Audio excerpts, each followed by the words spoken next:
Welcome to 'Cause We're Nerds, the podcast that covers trends and new releases in comics, movies, video games, board games, and much more. I'm your host, Zach, and with me is my co-host and cousin, Caleb. Hey everyone! Thanks for joining us in our current series, Road to Marvel's Infinity War, where we will be discussing each MCU movie in release order, all leading up to Marvel's Avengers Infinity War. Destiny has finally arrived in Marvel's Avengers Infinity War. Is Thanos a villain worthy of praise, or a CGI blunder? Does Marvel's 19th movie live up to all the hype, or does it simply fall flat? And finally, with the aftermath of the movie, how will Marvel transition into Phase 4? Find out these questions and much more on 'Cause We're Nerds, Road to Marvel's Infinity War.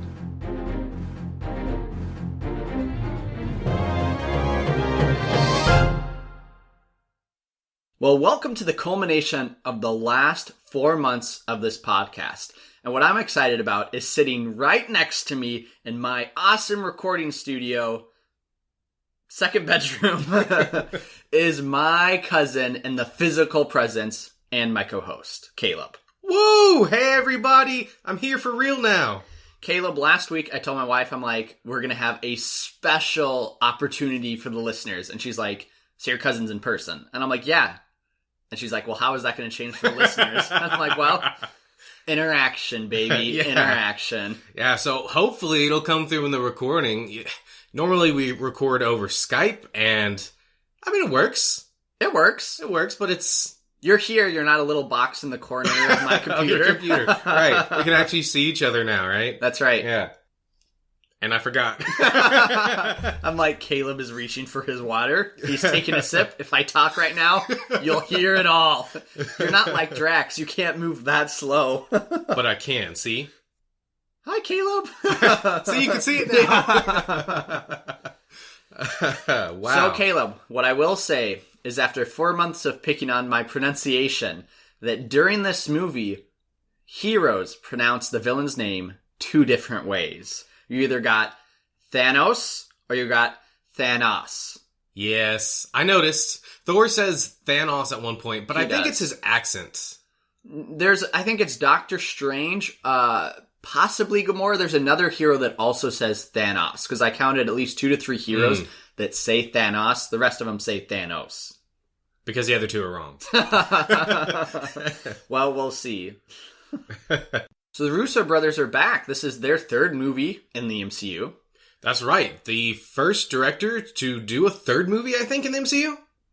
That sounds about right, yeah. Yeah, I think that because most of the others have done 2 and then moved on to the next project that they're doing at the time.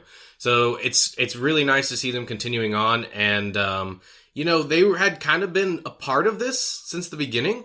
This movie was first announced in 2014 as part of that same fan event we've talked about several times, where they announced all the Phase 3 movies. Sure. And it was initially announced as Avengers Infinity War Part 1. I remember that, Part 1, and didn't they announce it as Part 2 as well? That they would have 2 parts? Yeah, so this year was Part 1 and next year was Part 2. They ultimately changed the title in 2016 to just Infinity War.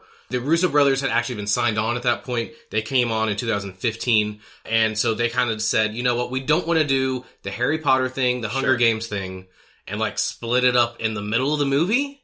We want to have a complete story, which I think we get a little bit of a combination of both of those things in this film. I think we do, but I actually really like that they decided to go that route versus splitting it with a complete drop-off, where this could technically be a self-contained movie.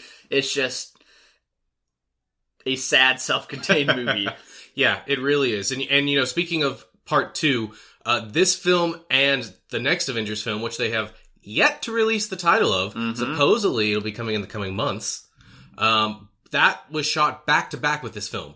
So I think that film's actually already finished filming. Yeah, that sounds about right. And I think they haven't released the title because there are rumors that the title will spoil what the next movie is about. What they've said is they want to let this movie sink in for a couple months before they announce what the next title is, which I think, like you said, kind of makes you wonder what it could be. It's got to be something from the comics, because otherwise it wouldn't matter. Yeah, Caleb, talking about the comics, The movie we got was Infinity War, heavily tied into the story arc, the character arc, the villainous arc of Thanos. Now, if you look in the comics, there are numerous amount of comics that tie in Thanos and kind of have him as like the main character. Some of those are Infinity Gauntlet, Warlock and the Infinity Watch, Infinity War, Infinity Crusade, Annihilation, the Thanos Imperative, Thanos Rising, Infinity, and Thanos. With the majority of those sharing either Infinity or the word Thanos. Yeah, Thanos is really, really heavily tied into the Infinity Stones. Obviously, that's what we've been building towards. And so usually in these crossovers, they take that Infinity and stick it somewhere in the title to try to tie that together, because that's usually what he's doing in the stories. Yeah, and if you look at those list of comics, I mean, I'm sure the Russo brothers looked at all of them when in regards to directing here, but the one that they actually pull the most material out of would be Infinity Gauntlet. So the 6-issue series written in 1991 by Jim Starlin and George Perez. Now, Caleb, I've only read bits and pieces of this, but before this movie, you read it all. Yeah, so I read this years ago, and I have like that collected edition that they made, and so I decided to reread it before the movie, because why not? And I remember it being long, and it is long, but it's really, really good. There are large swaths in this film that are inspired by, but it's definitely not a direct translation. The snapping, like for example, from the trailers, that is from that book. That's really interesting. Is there any other maybe elements that you saw kind of translated from that comic into the movie? There are really specific examples of things. For example, when the Hulk comes crashing down in the beginning of the film, that's supposed to be the Silver Surfer in the comic. So there's things like that, but in terms of large storytelling, it's not very similar. I guess the most similar thing is the fact that Thanos gets the Infinity Gauntlet and the heroes try to stop him. Well, and it also obviously centers around all the Infinity Stones, the gems in the comics, but here in the Marvel Cinematic Universe, the stones. And so in order of appearance in the movie, we thought we would list the stones because we'll be talking about them a lot. And this is actually probably a really great point to mention, guys. If you have not seen this movie, do not listen to this podcast. Please, please, please, please go watch the movie first, and then come back and tell all of your friends how great our podcast is. That's right. Everything we've said so far has been very spoiler-free, but starting now with the order of appearance of Infinity Stones, everything from here on out is going into severe spoiler territory. We will be spoiling everything. And there is nothing left unspoiled here. So in order of appearance, we have the first one's the Power Stone, which is purple. The second one is the Space Stone, which is blue. The third is the Reality Stone, which is red. The fourth is the Soul Stone, which is orange. And the only Soul Stone, well, the only stone we didn't know where it was until this movie. The fifth is the Time Stone, which is green. And the sixth and final one is the Mind Stone, which is yellow. So keep those in mind as we talk about them, because we'll be talking about the different powers each stone has and how Thanos is able to use those different powers. So, Zach, the marketing. We got our first trailer for this movie way back in, I think, November, and then we didn't get another one until March, and they only released those 2 trailers, and in fact, for a long time, I didn't think they were gonna really push this movie the same way they did the other films, but then, of course, a month before the film, they really start releasing TV spots and other clips, which kind of goes against their no spoilers things, but the marketing for this movie has been pretty intense. It has. There was silence for a long time. I remember after that first trailer dropped, everybody was excited, and then silence, right? Yeah. And people kept hammering the Russo brothers, okay, maybe we'll get a trailer during the Super Bowl. Maybe we'll get a trailer during, this other huge event. And nothing. And then finally, we got that one that dropped a little later on. And then silence kind of again. Until suddenly we started getting TV spots, we got, some more press releases, and then they also decided to switch the date from the first week in May to the last week in April. Which caused some problems for us. Yes, it did. You had a surprise planned up here that you didn't know about, that had to be revealed to you in order that you could switch things around. Yeah, but obviously I am here, and, I think that moving the date for this film is a really interesting move. I think that the main reason they did it was to avoid spoilers. Yeah, they've really tried to push that Thanos demands your silence, right? Like, hey, don't spoil this for other people. And that was part of it, right? Because this was releasing worldwide at the end of April, except for domestically here in the States, right? Yeah, for the most part. I think there were some other territories that had it sprinkled, maybe some other dates. They kind of tailor those release dates for different markets. But for the most part, other places, they were getting it at the end of April. Here in the US, we were getting it at the beginning of May, which is our traditional big movie weekend. And so the fact that they moved it up is really, really strange, but at the same time, genius. It really is. Well, and we'll talk about how it has probably worked for them, overall with, the money they've been able to pull in so far. At time of recording, it's only been out for 2 days. Yeah, we're recording this Saturday morning around noon or so, just for you guys to get a sense of how long it's been. Which, Zach, we should probably talk about how we saw this movie. Zach and I have both seen this movie twice. Yep. In theaters, 2 different theaters, 2 different size screens, so we've kind of gotten the gamut of experiences. Mm-hmm. Personally, I would recommend you see this on like an IMAX screen or something similar. I personally really like IMAX screens, so I'm a little partial to them, but a movie of this scale and this magnitude and everything that's going on, I think it really, really benefits from that format. Yeah, I would agree. So casting in this movie, Caleb, I'm not going to spend the next 20 minutes going through everyone who is in it. However, we will talk about the main character who probably gets the most screen time in this movie, Josh Brolin as Thanos.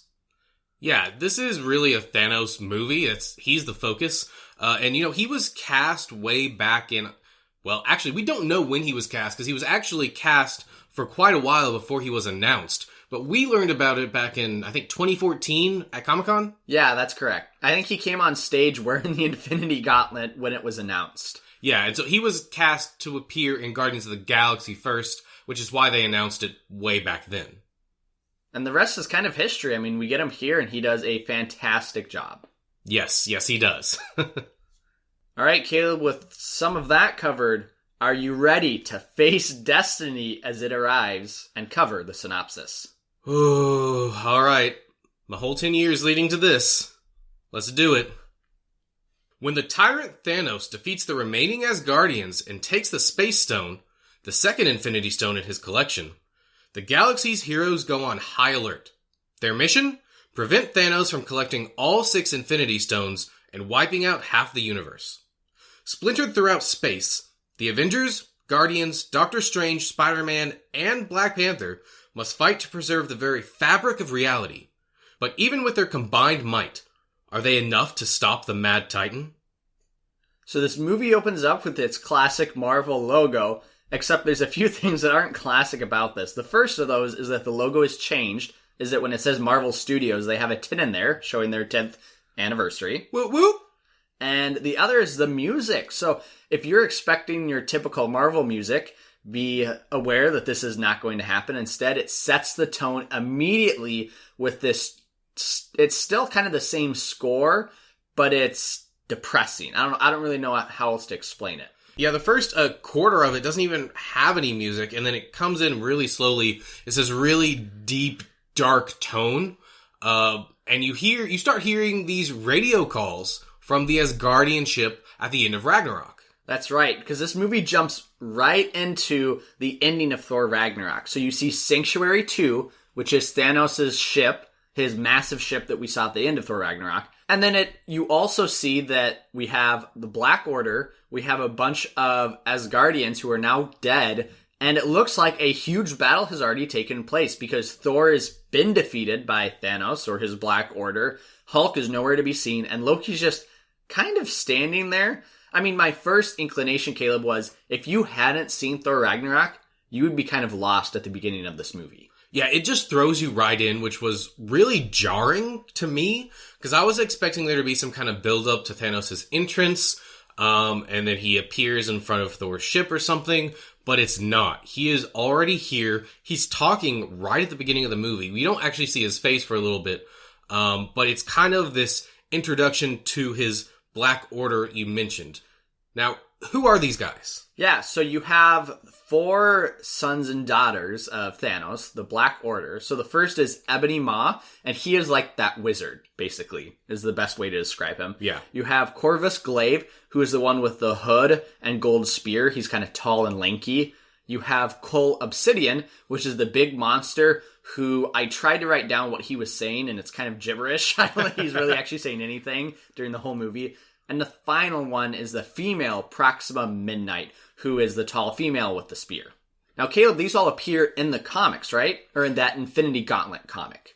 Well, not actually Infinity Gauntlet. So you mentioned Infinity Gauntlet was the main inspiration for this film, which it was, but there's actually another really big one, which is Infinity, which I think is from 2013, which is only part a Thanos book, actually. It's really strange. It's got 2 different stories going on, but that's where this group really came to prominence. I think they actually first appeared slightly before that. Some of them did, at least. But this is their, like, really public appearance. And so these are, in the comics at least, not Thanos' sons and daughters. These are like his war generals, right? And there's actually 5 of them. There's one that's not here called Supergiant. And also, they changed the name of one of them. Cole Obsidian in the comics is known as Black Dwarf. They thought that might be a little offensive. Very. So they changed it. He gets the name Cole Obsidian, which is actually another name in the comics for the Black Order. All right, and so these are the 4 that we get that kind of follow Thanos' orders. And one question I had when watching this opening was, where is Valkyrie and Korg? Yeah, we don't get to see what happens to them. There's a line later on in the movie that Thor says Thanos wiped out half the Asgardians. And we've talked about this a little bit, Zach, but I wasn't sure if that meant like half of the Asgardians on that ship or the half Asgardians that were the ones that were able to escape from Ragnarok. Sure, and, you know, my perception of that is, okay, Thanos wants balance. We'll talk about this a little later with his motivation. So he killed half of them, but he let the other half go. So I'm assuming there's some ship out there, potentially, that, or, you know, maybe even in Sanctuary 2 in prison, that is hiding all the rest of the Asgardians, and Valkyrie and Korg could potentially be on that ship. Yeah, could still be alive. I guess we won't really know until we get another Thor movie. Yeah, I don't know. Maybe they'll show up in the next Avengers film? Because it's been stated that the Avengers that don't get a lot of screen time in this film will get much more in the next one. And so in this opening scene, we have Ebony Maw, who's kind of walking around, and he is talking to the Asgardians that they should be happy that the Titan has defeated them. Yeah, he kind of plays this Mephisto role that's in the Infinity Gauntlet storyline. Mephisto in the comics, he's not the actual devil, but he's kind of like that person in the Marvel comic universe. And he plays a really big role in the Infinity Gauntlet storyline where he kind of whispers into Thanos' ear, kind of tells him what he wants to hear, brings him up so he can kind of try to betray him later.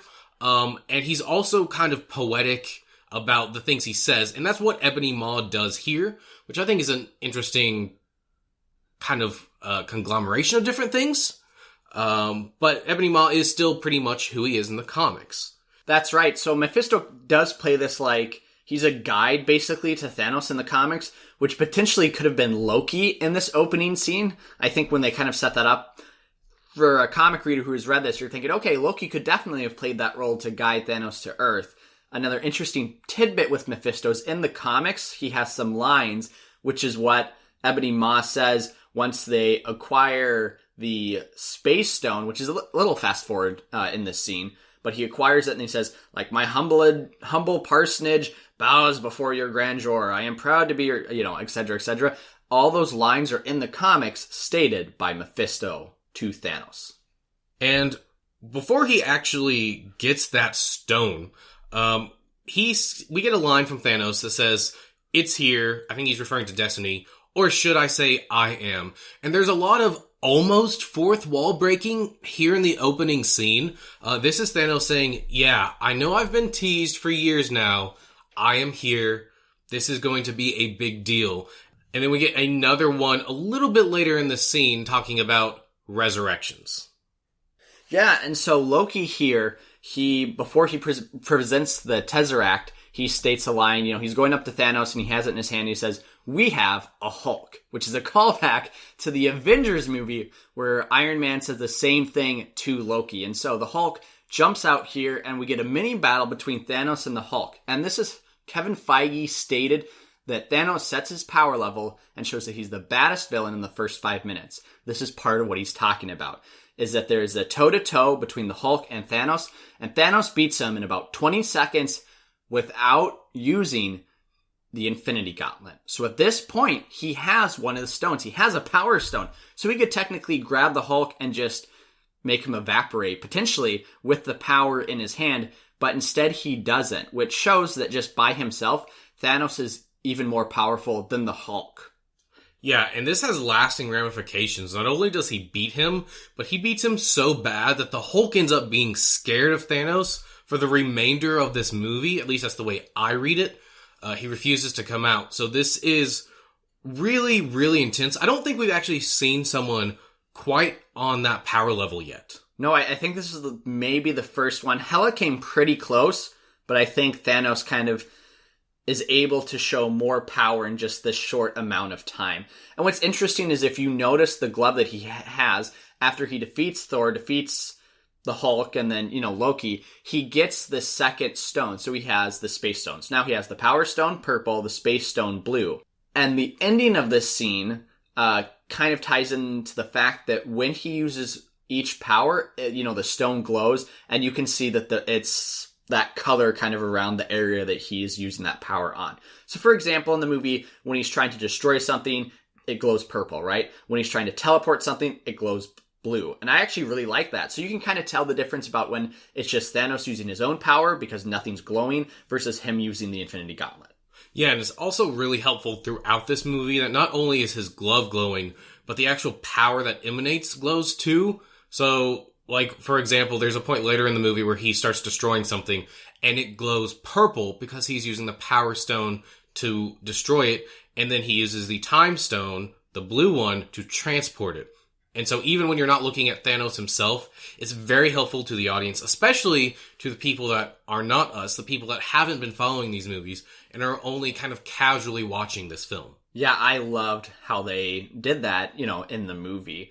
Now, we also get a little tidbit to the Avengers because we have Heimdall, who is laying down, obviously defeated in battle, but he's still somehow alive, and he is able to use dark magic. So he calls upon basically dark magic to send Bruce Banner, Hulk, all the way back to Earth, which is a callback. And, we talked about in the Avengers, how is Thor able to use the Bifrost when it's destroyed? And there was a throwaway line that he said Heimdall used dark magic, Loki used dark magic. I think it's actually Odin. Was it Odin? Odin. Okay, it was somebody who used dark magic.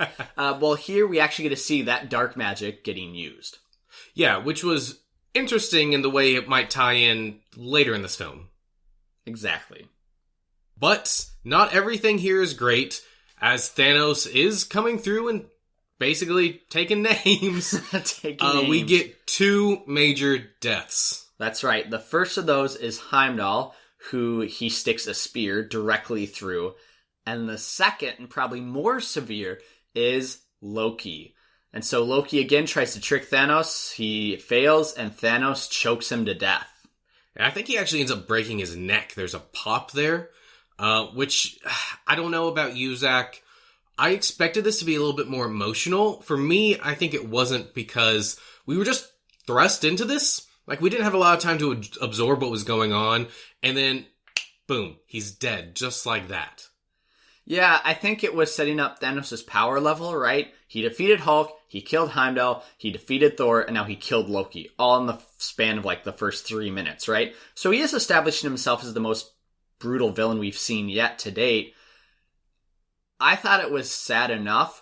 I just didn't think it impacted me as much because I knew he was going to die. We had talked about in our last podcast. We had predicted it. This was actually one of my predictions I got right. It's kind of an easy prediction, I thought.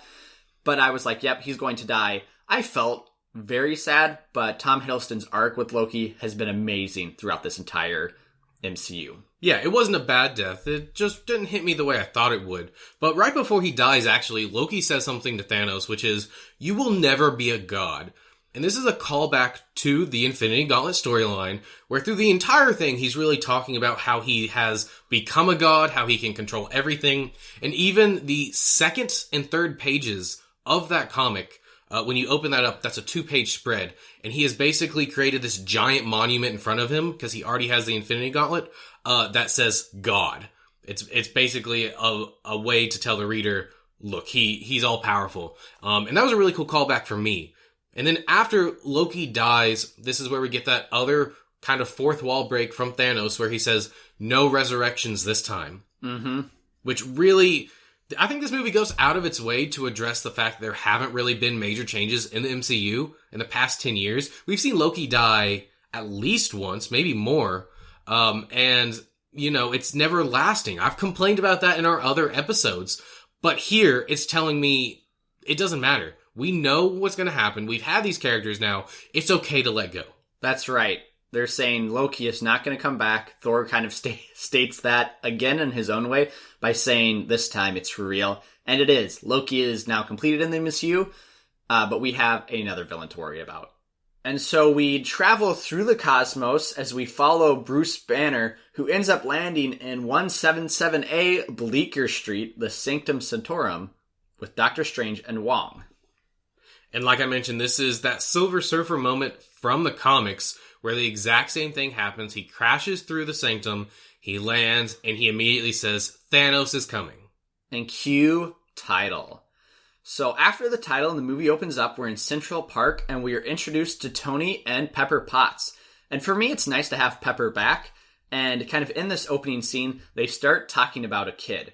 Now, in the comics, I'm pretty sure they don't have a kid and they've never had a kid, but they talk about the kid's name being Morgan. There is a Morgan Stark in the comics. Oh. Yeah, so Tales of Suspense, issue 68 in 1965, so pretty old. But Morgan Stark is basically just a cousin of Tony Stark, even though they're like, hey, let's name this baby after, I think, a crazy or eclectic uncle is what they said. So there could be a cousin baby thing in the comics later on. Who knows? Well, they're interrupted pretty quickly here as Doctor Strange comes through the portal and convinces them to come back once Banner steps out and Stark sees him, because this is our first meeting between Doctor Strange and Tony Stark. That's right. And Caleb, throughout this whole movie, a highlight of it is their relationship. They hate each other. And it is perfect. Tony Stark is arrogant. Doctor Strange, kind of before he became the Sorcerer Supreme, was arrogant. Now he's still arrogant. So they're butting heads throughout this entire movie, and I love their interaction. Yeah, I think a highlight of this film, and all Avengers films, are the character interactions. So I really like what they did here, with all the characters, really. Yeah. But Bruce Banner convinces Tony to come back to the Sanctum Sanctorum, where Wong gives an explanation of the Infinity Stones. So this is just to cover your basis. So as an audience and a viewer, if you're going into this blind, you'll know, okay, here are the Infinity Stones. Here are what Thanos is going to be collecting during this entire movie. Yeah, and it's a bit more explicit than the ones we've gotten before, telling you exactly what happened and exactly kind of how they work. Which is nice, even though we have seen these explanations before. But we do get, of course, several different Easter eggs here, one of which is the Cauldron of the Cosmos. Yeah, so the Cauldron of the Cosmos is, again, an actual element found in Doctor Strange. And it's basically like the magical mirror in Cinderella, but even more expansive. You don't just see the most beautiful person ever. You can see kind of whatever you want. So you peer into it and you can see what's happening throughout, time and space and on Earth and whatever else.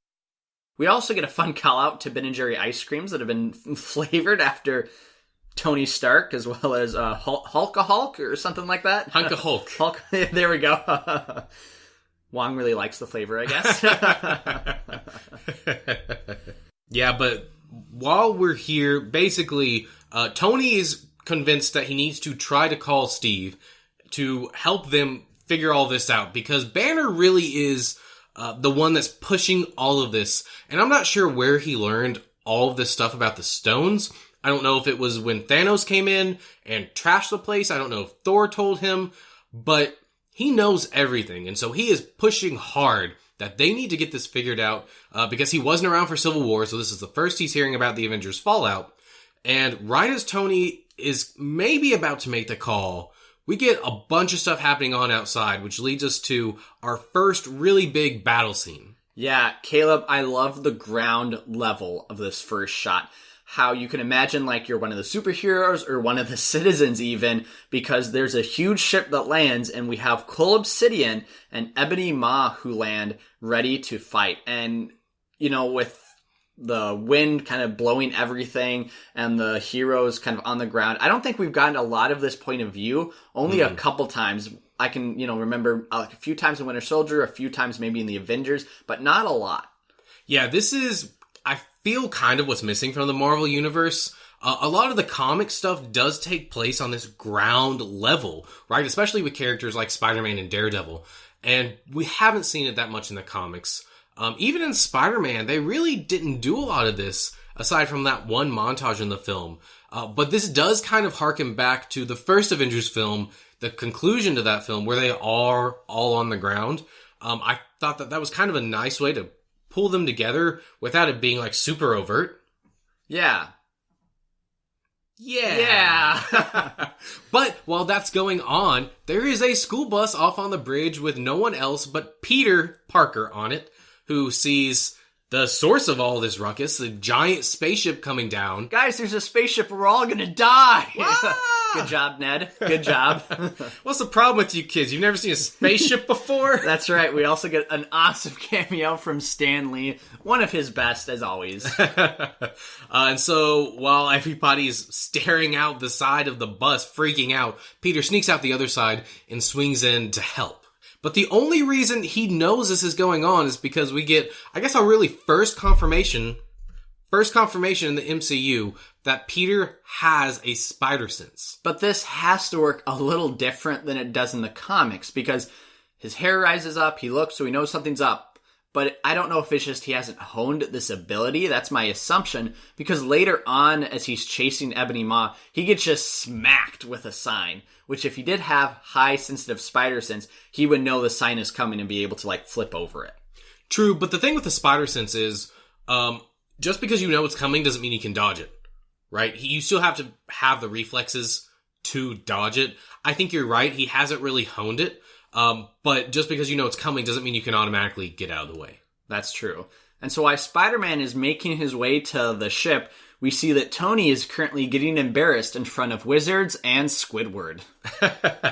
Yeah, as I mentioned, the Hulk is scared of Thanos and his Black Order, and he is refusing to Hulk out and help Banner. That's right. Banner's trying to bring him out, and in a couple scenes, you actually see his head kind of turn almost into the Hulk, and Hulk screams, no. Which is a really funny reversal of what we got in Ragnarok, because at the end of Ragnarok, Banner's like, oh no, I don't want him to come out again, because I might be stuck as him permanently, and now we flip that, where the Banner's like, no, I want you to come out, and it looks like, no, I don't want to. And so as Doctor Strange and Stark are having their arrogant battle with words and Bruce can't summon the Hulk, Tony Stark tries to take matters in his own hands and fight these new villains. And so we get his new suit, the Bleeding Edge armor. Now, what mech is this in the MCU? Oh, I'm not sure exactly what mark this is for the MCU in particular, but what I can tell you is that this is pretty much his Bleeding Edge armor from the comics. That's model 37 in the comics, and that was actually designed by Ryan Meinerding, who, if you know Zach, is actually one of the primary concept artists for the MCU, and he's been there way back since even Iron Man 1. So it's kind of cool that his creation went to the comics and then is now coming to the movies. But this only looks like the Bleeding Edge armor. It actually functions a lot more like the Model Prime armor, which is Model 51 in the comics, which is much newer, which works off nanotech and allows him to create these different shapes with his suit, which he does a lot in this movie. Yeah, I tried to keep a list of all the different ways he uses his suit. Just to list a couple, I know I missed some, but he has a shield, sonic blast, turbo feet, a self-repair, he gets a sword, he gets like a healing seal of frost, he has another sword, like a halo-looking sword, he has backpack missiles, different from the ones we've seen before, he has arm hammers, he has feet stabilizers, he has feet hammers, he has backpack stabilizers, and a whole list of other enhancements that I didn't catch. Yeah, it's really interesting. I know in the comics that armor got a lot of mixed response because they thought it looked too anime or too manga. Personally, I think it really works for this film. It really does, and he almost needs that progressive suit to battle Thanos and some of these villains that we face here. Right, and so while this battle is going on, Peter does swing in to help Tony for a while. Tony tells him to go chase the wizard, Ebony Maw, which he does. No.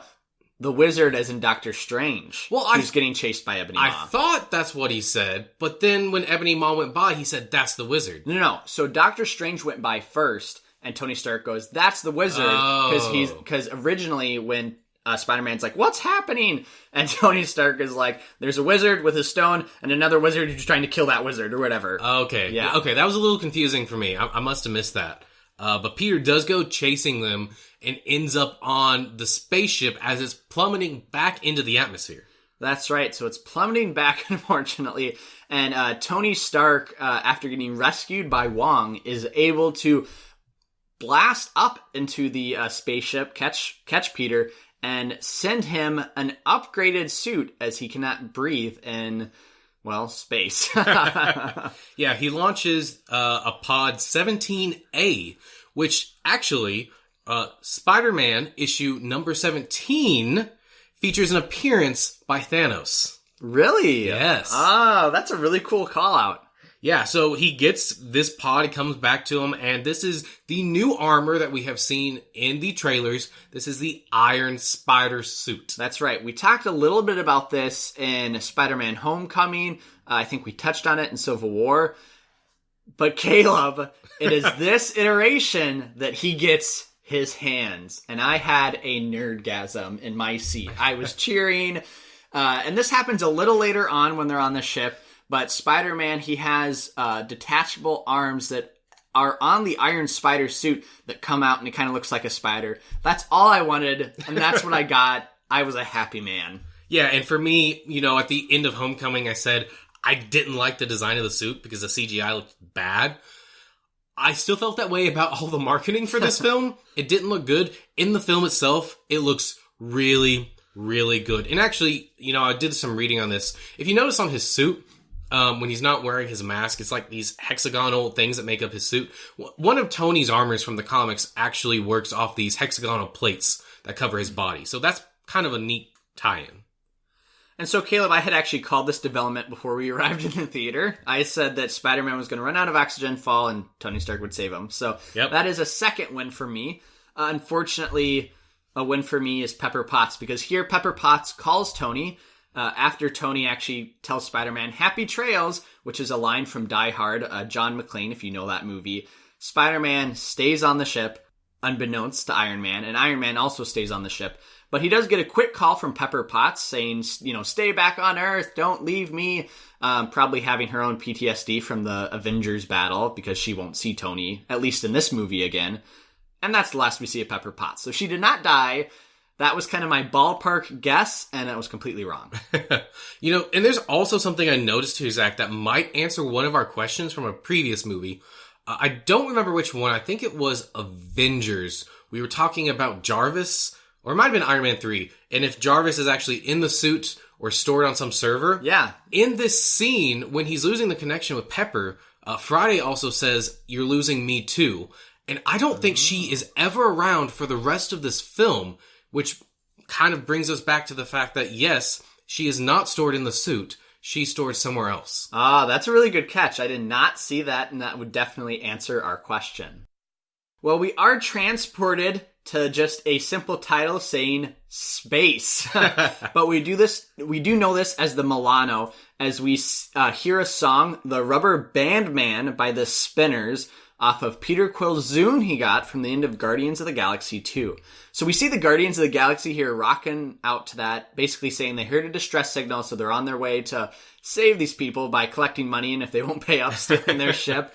And this has now been 2 years since we've seen the Guardians of the Galaxy. Not 2 years. Longer. Longer, okay. It's been 4 years, actually. Well, I'm talking about in the MCU timeline. Yeah. So Guardians 1 was in 2014. Yep. Guardians 2 was just a couple months after that, still in 2014. And this film takes place in 2018. So it's been a gap of 4 years, which is partially why Groot has aged so much between the two. That's right, how he's gone from a little sapling to the moody teenager we see here. Caleb, I'm glad you mentioned Groot because he is playing the game Arcade Defender, which is a small video game. And this could have a couple tie-ins to the movie and comics and, other stuff. I mean, the first is that it could be just a call out to the team, the Defenders. Your wife mentioned, Caleb, that this could be a call out to the comics because in the Infinity Gauntlet comic, I believe Adam Warlock calls all the heroes of the Earth the Defenders. Yeah. Or this simply could just be a call out to the video game because in the video game, it's your spaceship and you have to face wave of aliens who try to abduct humans. Kind of like in this movie, how the Black Order go to collect the stones and abduct the humans there. So it could be different callouts. But while the Guardians are kind of flying through, what we see is the remains of the Asgardian ship. Thor smacks right onto the windshield. Wipers. Yeah. And they pull him in and have, I don't know, maybe some of the funniest lines in the movie. Yes, this is where the humor shines, Caleb. I know you stated that you were a little hesitant about the humor here, but you can definitely tell it was written by James Gunn. Really well acted. I mean, you had Drax, I thought was definitely the funniest. As you saw that, or as he stated that Thor was a love child between a pirate and an angel. Yeah, wonderful stuff. I think Drax is actually the funniest character in this entire movie. He gets the best lines. And, of course, Thor ultimately wakes up and is like, what's going on? That's right. So here we get kind of an exposition by Gamora stating who Thanos is. And this is our first hint that was shown in the trailers about they can change and kill half of the universe. So it sets us up for a little later on in the movie, but we also get a great relationship here. So not only is Doctor Strange and Thor a great relationship, but we get this Quill versus Thor, how Thor's just trying to be Thor, and Quill is like super intimidated by him, and I love this. I wish Thor would go on more quests with the Guardians of the Galaxy. Maybe we'll see this in future movies. At the end of this movie, it's highly unlikely, but maybe at the end of other movies, we'll have to see, because that would be amazing. Well, it's a good thing you mentioned that, because he actually does go on an adventure in this film with half of the Guardians. He goes off with Rocket and Groot to the Dwarven Forge, which I think is pronounced Nidavellir. And so with half of the Guardians going to Nidavellir, and the other half going to Knowhere, which is where Thor said that Thanos was heading to next, we visit Earth, particularly Scotland, where we see the Vision and Scarlet Witch, who've been kind of meeting up in secret.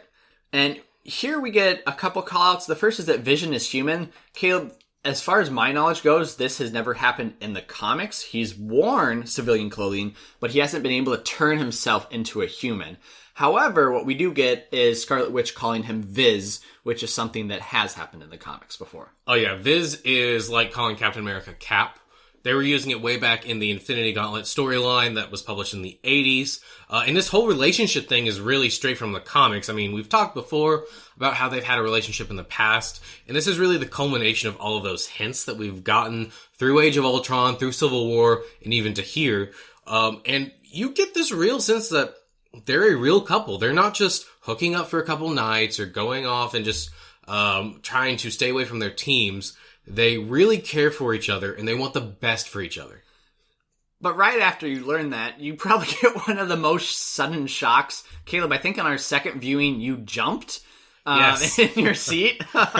Because Corvus Glaive stabs Vision right through the chest, and you're not expecting it whatsoever, because Vision's backing up on the street. He's like, hey, I gotta go. And then it's shocking. It's brutal. And even though I knew it was coming that second time, just the way it's timed is so unexpected. It is, oh man, it is probably one of the most beautiful. Beautiful? Yeah. Well, that's one thing. It is probably one of the most brutal things that happens in this film. But, this leads into a whole other fight between Corvus Glaive and Proxima Midnight and these two characters here in Scotland. And Caleb, this is where I was underimpressed with the Vision. I mean, I get it. He's been badly wounded. But throughout this whole movie, I was expecting Vision to play like a stronger role, right? Because in Age of Ultron, he was amazing. He was super powerful. In Civil War, it looked like he kind of held a lot of that back, because he didn't want to hurt his friends, but he was still seen as like really powerful. Here, I was wanting that, but because he got stabbed, it just seemed like his power level didn't match anything. He mentioned he couldn't phase anymore because of the spear. It stopped him from phasing. And then he tried to use the Mind Stone, and I think it was Corvus Glaive, it was Corvus Glaive who was able to block it just with his weapon that I'm assuming was given to him by Thanos. So his power level didn't match what I was expecting, but I think it works. And see, I had kind of the opposite reaction to this. I felt like because they were able to defeat him so easily, it set up Proxima Midnight and Corvus Glaive to be incredibly powerful. Especially when Glaive was able to do what you mentioned with Vision's beam from his head and just deflect it. And so as Scarlet Witch and Vision are about to get defeated, we get Captain America and his team. And Caleb, in our first viewing, people cheered when Captain America kind of stepped forward. And you know what? I think that's because he is kind of the fan favorite. At the beginning of the MCU, it was obviously Iron Man, right? He was quirky, he was quippy, he was arrogant, but people like that. But after Civil War, it's kind of changed, I feel like, in public perception, because Tony Stark is kind of a jerk, and here Captain America is more like your upstanding, I don't know, maybe hero to root for. And I felt like that as a viewer watching this movie. Did you get that same feeling? Yeah, I think for me and a lot of the people that I hang out with, that changed more with Winter Soldier, because that's the kind of the breakthrough movie for that character. But definitely, he is the one that everybody kind of wants to see. My question is, so the Vision and Wanda get thrust way off and land in this train station, and Cap is just there, and I'm like, is that coincidence? Was he waiting for that to happen? Well, later on when they get picked up, Natasha states something along the lines of, you were supposed to check in and stay close. My assumption is that they are at the train station waiting for the Scarlet Witch because she's supposed to go back, Vision's supposed to go back, and then they go on to their next mission. So they just ride a train in their superhero garb? Well, they've been staying at really bad hotels. You're right. It doesn't really make sense, but it doesn't have to. But Caleb, here I'd like to point out that as superhero garb goes, Captain America isn't in his Captain America suit anymore. I mean, he kind of is in this old one, but it's more of a suit of Nomad. Now, in this movie, even though he's called Cap, he is actually the character Nomad. The Russo brothers kind of made this statement when on Instagram they put out a picture of him, and it stated Nomad in the title. Nomad is a character in the comics. He is Captain America. He appeared in Captain America 180 in 1974 when Captain America kind of became disillusioned with the government and took on this new identity, where he had a dark suit, and I mean, that's basically it. And this only lasted for 4 issues because it was really stupid. And then he went back to Captain America. But he gets that costume change. I think it works. Was there any other costume changes that you noted in this movie that you thought were pretty big, or were they all simply minor? Most of them are pretty minor. I mean, the biggest ones we get is Thor has a different costume here. It's the one that was in the end credit scene of Ragnarok, not the one that he wore throughout that movie. And it's like a black suit. It's a bit more streamlined. He's got his cape back. And we also get Black Widow, who has a different costume change. It's a lot more tactical, less kind of cat suit. But aside from those characters, and of course Iron Man and Spider-Man, most of these others are pretty much the same. But as Captain America and his group are able to stave off Glaive and Midnight, we get a kind of, I think again, a slightly jarring jump to a flashback of Thanos. Yeah, I had seen this in the trailers, so I knew what was happening right away, but I'm like, my wife who's sitting next to me, she doesn't really follow this stuff. I'm sure she's lost. And if you didn't really follow what was going on, I'm sure you would have been lost for at least a couple minutes while you're trying to figure out, is this the present day? What's happening? Because here you see how Thanos discovers Gamora. Yeah, so basically he's on this planet and he's doing what he's been doing forever, and I'm assuming what he was trying to do in Avengers, which is basically kill half of the population. At this point, we don't know why he's doing that. He's just a bad guy at this point, but he's going around, he's killing them. For some reason, he takes a liking to this young child, which we know as Gamora, and he kind of takes over to the side and is kind of trying to bring her under his wing, and she tries to look back when everybody's being executed, and he says, no, don't look that way. For some reason, she listens to him. But this is basically the origin of how Gamora came under his wing. Yeah, not only that, but I do believe it gives him some motivation, because we do get some type of understanding of why he's trying to kill half the universe. It's the whole idea of there's balance in everything, and as he's trying to tip this dagger he's kind of holding in his hand and showing Gamora that, you see in the background that he's killed half the population. So it has to do something with balance. Now, obviously, this will get fleshed out later on in the movie, but here you start understanding Thanos' motivation. We also get a really cool kind of appearance of the Chitauri and a couple of Leviathan that we haven't seen since the Avengers, which are kind of his personal guard. And so we jump back into space, back into the Milano, where we see the adult Gamora. And it's here that we kind of discover something's off with her and the Soul Stone. My first assumption was, she knows where the Soul Stone is. And I think that's pretty obvious by the way she interacts. She tells Peter, hey, kill me because I know something about something. And it's indicated in such a way that it's about the Soul Stone. Yeah, she actually doesn't say it's the Soul Stone or even what it is, but us as audiences that have been following this film, we know where all the other stones are. We know that the only one that's unaccounted for is the Soul Stone.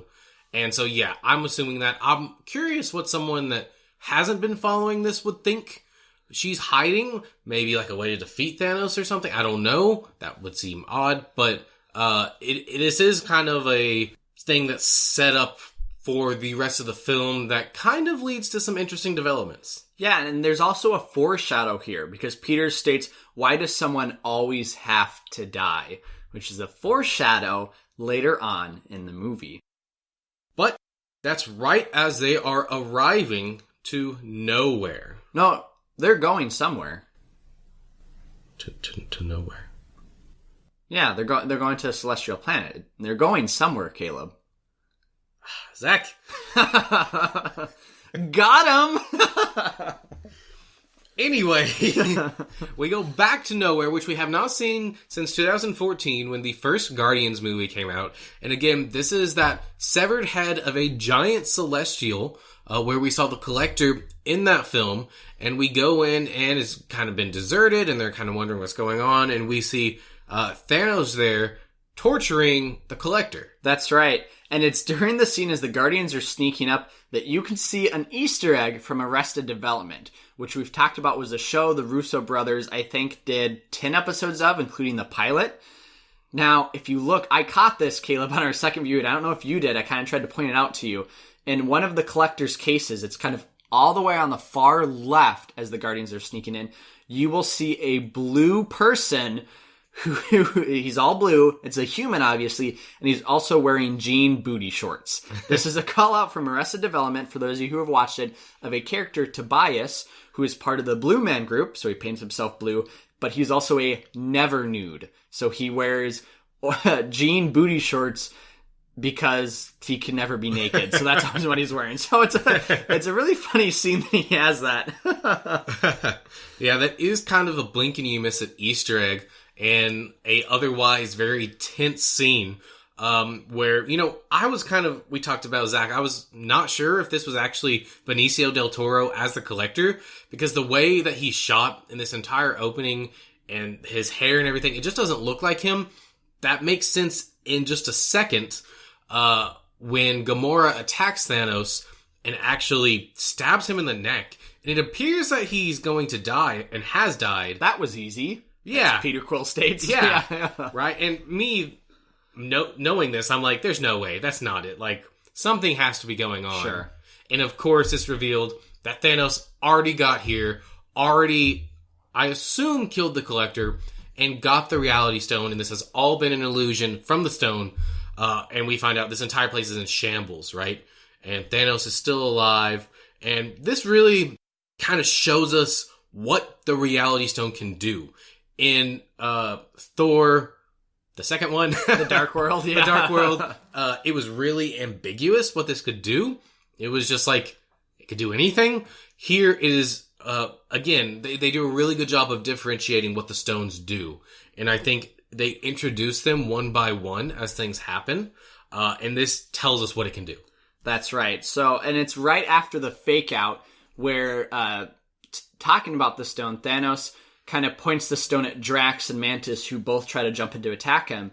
And Drax, he turns into cubes, and Mantis, he turns into kind of strings. But this is from the comics, right, Caleb? Yeah, so this exact thing happens in Infinity Gauntlet. There's a point in that comic where Thanos has basically created this stone space platform thing, and all the heroes are attacking him, and he turns people into these tiny cubes, which is what happens to Drax, and he turns someone else into this almost like paper spring, which is what he does to Mantis. And not only that, but this kind of whole idea of Thanos going to Collector and beating him up for a ring or killing him, we don't really know what happens to him, is actually taken from the comic as well, but it's a different comic, the Thanos Quest, and where he goes to the Collector, kicks his butt, but he does it for the Soul Stone, which the Collector has, instead of the Reality Stone. And so Peter Quill's the only one left who tries to kill Thanos. He drops a line here. He says, "Let her go, Grimace," which is, for those of you who grew up in the 80s and 90s, that purple character from McDonald's, kind of the big one that was always stealing milkshakes. And Thanos kind of eggs him on to kill Gamora, as Gamora's like, kill me, as that's what they had just talked about. Peter Quill tries to, but Thanos uses the reality gem to turn it into bubbles, and then uses the space gem to vanish. So again, using those different gems that he has, remember he has the power purple, the space blue, and the reality red up to this point in the movie. Which actually is interesting because in all the trailers we'd seen, Zach, I'm not sure if we talked about this on the show, but we noticed how he always only had 2 stones in the trailers. And we said, maybe Marvel did what they do a lot, which is remove things from the trailers, which they clearly did, because like the shot from the trailer of Captain America holding the gauntlet, he has many more than just 2 stones at that point. Exactly, yeah. But this is actually a point where we do get something interesting. Once Thanos leaves, Drax and Mantis go back to normal. I assumed that he had just killed them. That's what I assumed too. I thought it was a very odd way of dying. I'm like, whoa, they just died.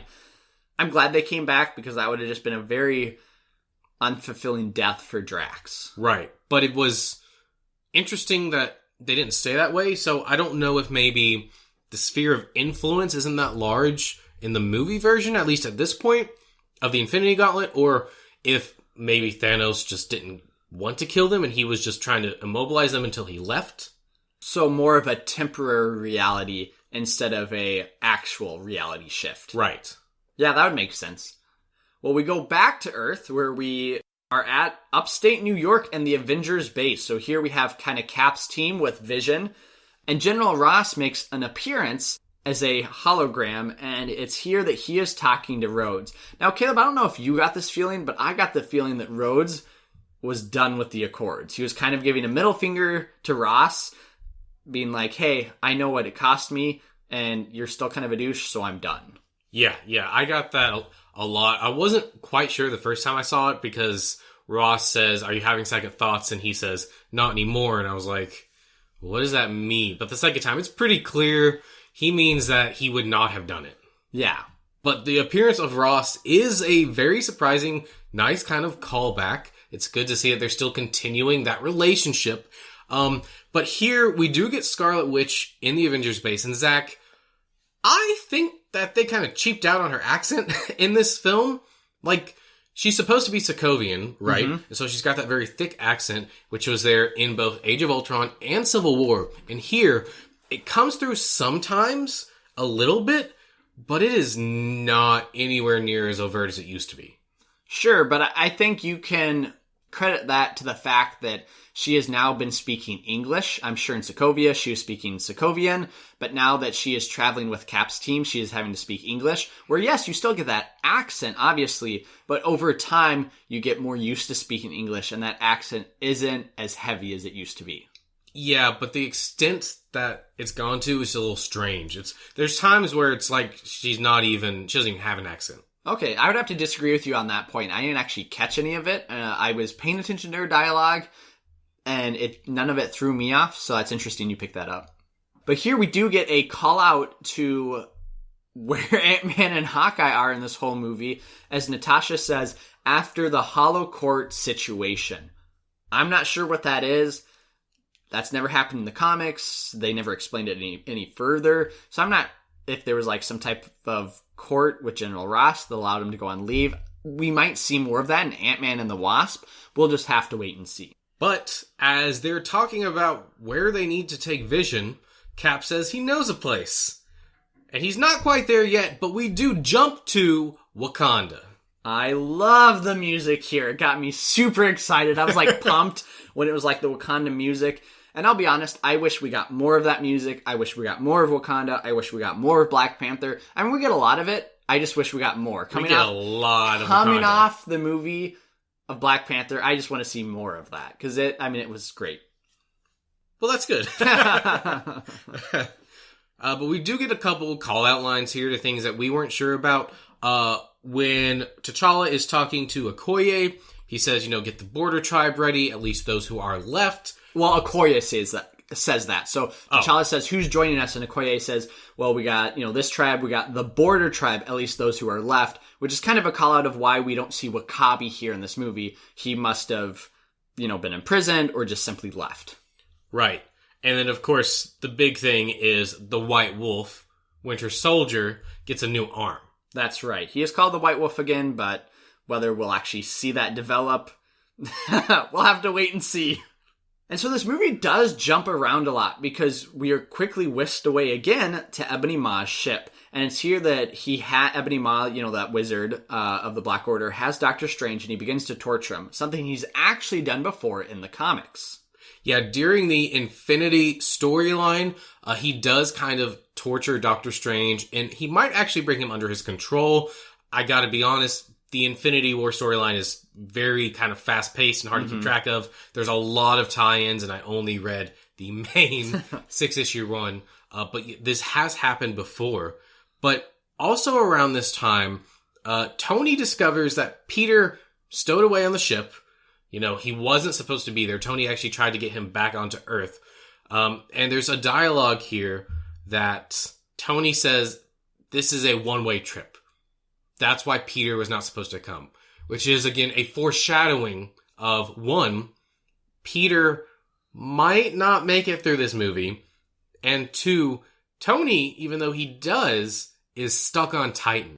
That's true. It's a one-way trip kind of for all of them aboard the ship, right? And so Spider-Man makes some Alien references here. Hey, have you ever seen that old movie Alien? That line really bugged me again. We've talked about why it's bugged us. Go listen to our Spider-Man Homecoming podcast for why.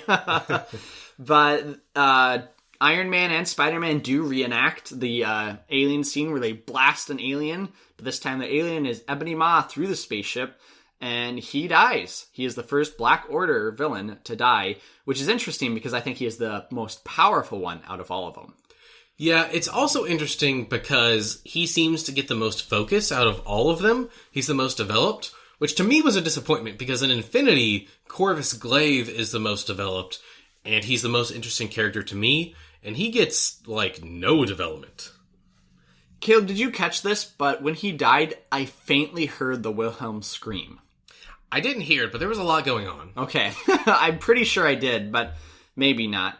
And to end this scene on the ship, we do find out that Iron Man does not want to turn the ship around. Again, he butts heads with Doctor Strange, and so they continue on to Titan, where after Iron Man turns to Spider-Man and says, "You are now an Avenger, which means Spider-Man is now part of the Avengers. It's kind of breezed over, but I thought it was a really cool moment. Yeah, and it's kind of funny. Tony actually, knights him. He uses his arm like a queen would on the shoulders of a knight. And it's actually been shown in the comics that Tony is a fan of that kind of piece of history. Mm-hmm. Well, as we are in space, we next visit Sanctuary 2, Thanos' ship. And so Thanos here, we actually see kind of his throne on this ship. And this throne is something that is heavily seen in the comics over and over and over. The big brick throne. Well, it's more like cement and rocks, but I mean, It's just this very cold, big throne. Yeah, I don't know what happened to his Sanctuary 1 throne. I kind of liked that one better. But here we get a much more kind of old school one. And he has Gamora here. You know, he captured her back in Knowhere. This is where we get his full motivation. So this differs from the comic books. In the comic books, at least in Infinity Gauntlet, what happens is, up until that point, Thanos has died. And he has gone to one of the places you go when you die in Marvel. There's many in the comics. There's many. In this particular one is the entity called Death, which we've talked about before, is kind of the embodiment of death in the Marvel Universe. She is upset because at that point in the comics, there are more people living than all of the people who have ever died. And she thinks that that is a terrible imbalance. So she revives Thanos so that he can wipe out half of the universe. Oh. So he gets the gauntlet, and basically it turns into him falling in love with her and wanting to impress her, and that's why he actually ends up wiping out half the universe in that story. Here, it is way more utilitarian. Yes. Basically, we have limited resources, we are overpopulated. What's the solution? Unbiasedly, kill half the people. And how Thanos puts it is he says it's simple calculation. It's a problem of overpopulation. And he's even trying to convince Gamora that, hey, when I took you from your world, you didn't eat. Nobody had food. Yeah, I killed half the people, but now all the children growing up there, they have a lot of food, a lot of space, and they're happy. So for him, it's just this problem of overpopulation that he's the only one to solve it. We also get the second motivation that he has. Caleb, you said in the comics that he is trying to impress Death. He loves Death, and he's trying to impress her. They do the same thing here in this movie. It's a little more overt, but he loves Gamora. Not in the way that he loves Death, as in like a husband and wife, but as in a father-daughter. Is that he truly sees her as a daughter. I'm not sure where that kind of came from, but it's still fairly established in this movie. He wants, in a twisted way, he kind of wants the best for her. He wants to see her being an amazing warrior, and he loves her, which we kind of find out even more so later on in this movie. You say you don't know where that comes from, but there's actually a line way back even in the first Guardians where he says that Gamora is his favorite daughter. Well, and does he say that, or does Nebula say that? No, he says that, and okay. Nebula gets mad. Okay, and I think Nebula has even said it again, that she was always the favorite child of Thanos. Yes, she has said it as well. So that kind of does carry through into this movie. Well, talking about Nebula, Thanos does bring Gamora to Nebula as it is shown that she is being tortured. And this is something Thanos, actually, he's smart because He used it on Loki back in the opening scene when he was torturing Thor so that Loki would, basically submit the Tesseract to him. And again, he's torturing Nebula so that Gamora will tell him where the Soul Stone is. Yeah, and this is also, again, kind of a tie-in to the Infinity Gauntlet storyline. In that story, Nebula is basically on the brink of death, right? Thanos has done something to her so that she is this, husk of a person. She looks terrible. She looks like she's starved. She has no hair. Well, in this movie, she has no hair, but in the comics, she's supposed to have hair. Yeah. And he's keeping her literally on the brink of death in the most painful circumstance possible. Mm-hmm. And while it's not quite to that extent in this film, I think that what he's doing here is the exact same thing. He's keeping her in this suspended state where she can't really do anything, and it looks very painful for her. Yeah, it really does. But after, Thanos and his group leave, she is left there alone with a Chitauri person who she is actually pretty easily able to trick and ends up escaping that prison. That's right. She contacts Mantis to meet them on Knowhere. So, this is interspersed a little later on in the movie, but it fits. And so visiting Thor, Groot, and Rocket, who we haven't seen, it's now been like 30 minutes since we last left them. They have finally made it to Nadevlir, which, did I just butcher that? Nadevlir, which is in the comics, but it's one of the 9 worlds, of Norse mythology, and it's just controlled by the dwarves. So it's a little different here because it's like, they say it's a dying star instead, which again ties into the comics because the dwarves do make some of his weapons. I think Mjolnir is made in the heart of a dying star. So that's kind of how it's tied into the comics. But we do get some intimate conversations here between Thor and Groot, where for me it was a little heartbreaking, where you realize how sad Thor's storyline is. His dad's dead, his mom's dead, his brother's dead, his best friend's, like, everybody's dead. And, he's like, there's nothing really left for me. And it's here too, I kind of have a complaint that, Caleb, you've talked about that in each Thor movie, they've erased what's happened in the past Thor movie. And I've never really felt that's true or just really cared, to be honest. Here, I do, because I feel like they kind of wipe away everything that Ragnarok set up. We don't have Korg or Valkyrie. Thor gets his eye back, and it's like, okay, it's a different color, but that's just done. I don't think he's ever shows really his lightning powers, and his whole motivation is, okay, I have to get this hammer, I have to get this hammer, I have to get this hammer. Where the whole point of Thor Ragnarok was, you don't need that hammer. You have powers, you are strong enough without it. So I feel like it undid everything in Ragnarok, which was, for me, kind of disheartening. It's funny because we've kind of switched places with this. No. So I still don't like that they reverse some of that, but some of it I don't mind as much. And I think part of it is because the threat in this movie warrants things, right? So, yes, Thor got a power-up. He needs to be as strong as possible. If that means he needs a new weapon, okay, let's give him a new weapon. I do wish they would have kept his eye out because that was a big shift. But like you said, they just undo it here. So some of it, I think actually pushes the story forward. I do like the forging of the new weapon. I think it's interesting. I kind of wonder if we'll ever get Beta Ray Bill now, because that weapon is actually Beta Ray Bill's weapon in the comics. But we do get to see the mines. Well, the forge. That's right, we do get to see the forge. And Caleb, I just thought it was really funny how in Thor Ragnarok, they had to show that he had 2 eyes when one of his eyes was taken, right? So in the marketing material. And in this movie, they had to show that he had the eye patch on in the trailer where you see him and Rocket flying the ship. But in reality, he actually has the eye patch off and he has both eyes. So it's just kind of flipped on what they've had to cover up. Ironic, to say the least. Yeah, and it actually was really confusing too, because some of the marketing had him with both eyes and some of them didn't.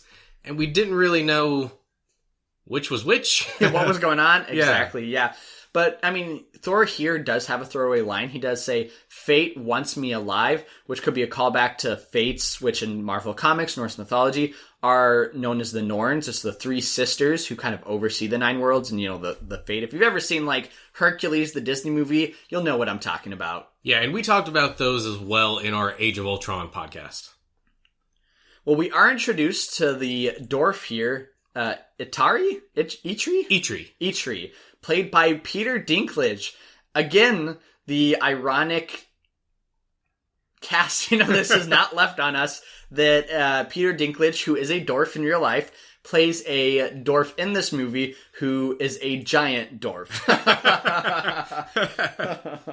Yeah, I don't know, are you still a dwarf if you're giant?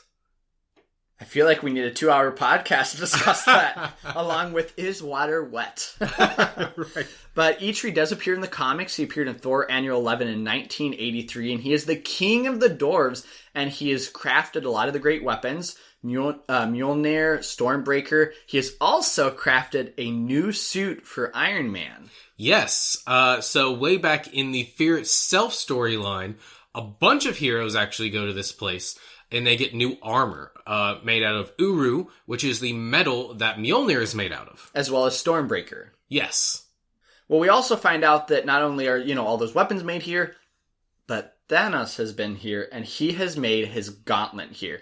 Now, Caleb, this is a departure in the comics, right? Because, well, I should say in some of the comics, because in some of the comics we get, Thanos just has the gauntlets. It's just what he wears, right? And so the Infinity Stones are just put into the gloves he already has? Well, no. The gloves that he wears do look very similar to the gauntlet, but they're not the same. I don't know exactly where it comes from in the comics. I think he makes it himself. Okay, that would make sense. Yeah, and in fact, this is kind of like a retroactive continuity thing, a retconning in this movie that Thanos came here and had them make the gauntlet. And that makes me like the scene at the end of Age of Ultron where he has it way, way better. Or more, I guess. English is hard. Because it carries more weight. Yeah, and because, with that film, it was like, oh, well, where did he get it? Why does he have it? Why is this here? But now we realize he had the dwarves make it. And I guess he had it in storage until he was ready to go get the stones. And so a little later on this same place, we'll just tie it in here because this movie does jump around a lot. We see that Thor does make Stormbreaker. So Stormbreaker does appear in the comics. It's in Thor issue 339, 1984. And Caleb, you mentioned you're like, I hope that means we can still see Beta Ray Bill. That is because Stormbreaker is the weapon of Beta Ray Bill. So in the comics, it was forged by the dwarves, including Eatery. It was made out of the same metal as we just talked about for Beta Ray Bill. And it basically has all the same powers of Mjolnir.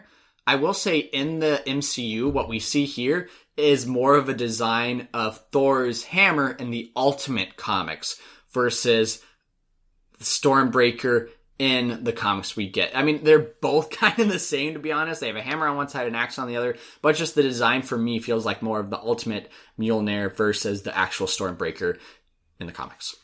It's probably partially inspired by both. But we do get a call out here that Stormbreaker is so powerful that it can potentially even summon the Bifrost, which we do see it ultimately can do. Mm-hmm. And Zach, this is a departure, I think, from what we've gotten in the films previously, where the Bifrost is the machine that transports you around. Like, they even call that the Bifrost. But it's almost revealed in this film that the Bifrost is more of a force, like an elemental thing that's out in nature. And if you have something that can control it, it can take you anywhere. Yeah, I think it is a slight departure from the comics, but they have to do something with Asgard now being destroyed and not existing. Right. And I was thinking about this earlier. This is kind of a side note. But now because Thor is the only one alive, he's kind of like Superman. He kind of is, except there could be half of the Asgardian people still alive. Remember, we don't know that for certain. But if there's half of them left, and then half of them die again... then we're down to like an eighth. Wait, so this means that Thanos will never wipe out the entire universe, because if he just keeps having people, there will always be people left. Until he gets to one person. There'll be half a person left. So while Thor is out making his weapon, we see that Team Iron Man, well, Iron Man, Spider-Man, and Doctor Strange have arrived on Titan. Titan does appear in the comics. What is neat is that Titan first appears in Iron Man issue 55. So it's fitting that he is one of the first superheroes to land on Titan, and it is the home of the Eternals. So when they do arrive here, we discover that the Guardians, I guess, have also just arrived, and we get this little mini fight between them. Yeah, I really like the scuffle that happens here, right? Spider-Man's freaking out that Mantis is going to lay her eggs, alien style, into his chest. Yeah, and then, they ultimately do realize that they're both against Thanos. Star-Lord finds out that they're the Avengers, which Thor had mentioned. Kevin Bacon might be on. Kevin Bacon. Guys, we have to have Kevin Bacon appear in an Avengers movie now. He has to. He just has to. We also get a funny throwaway line by Tony where he calls Star-Lord Flash Gordon, which, if you've seen that movie, is a 1980 science fiction about a guy called Flash who leaves Earth into the unknown space to defeat aliens and is kind of left with no way back, which is basically Star-Lord's storyline. Flash! Oh! He's incredible! Gordon! That's actually the theme song. That was close. Queen did the soundtrack. Oh, did they? Yeah. I did not know that. That's actually awesome. Savior of the universe! Well, as the team is trying to think about a plan that Star-Lord doesn't like, and Tony can't believe how stupid the Guardians of the Galaxy are, we do see that Doctor Strange is using the Time Stone to go forward in time and look at the possibilities. And Spider-Man runs over and asks him what's going on. Or actually, it's Iron Man. And Doctor Strange states that he has seen 14,605 ways that their battle could end. And he says there's only one way they will win. Now, this is important, and we'll come back to that during the battle. But now, we jump back to Thanos, who has gotten the location of the Soul Stone from Gamora. That was what she was hiding.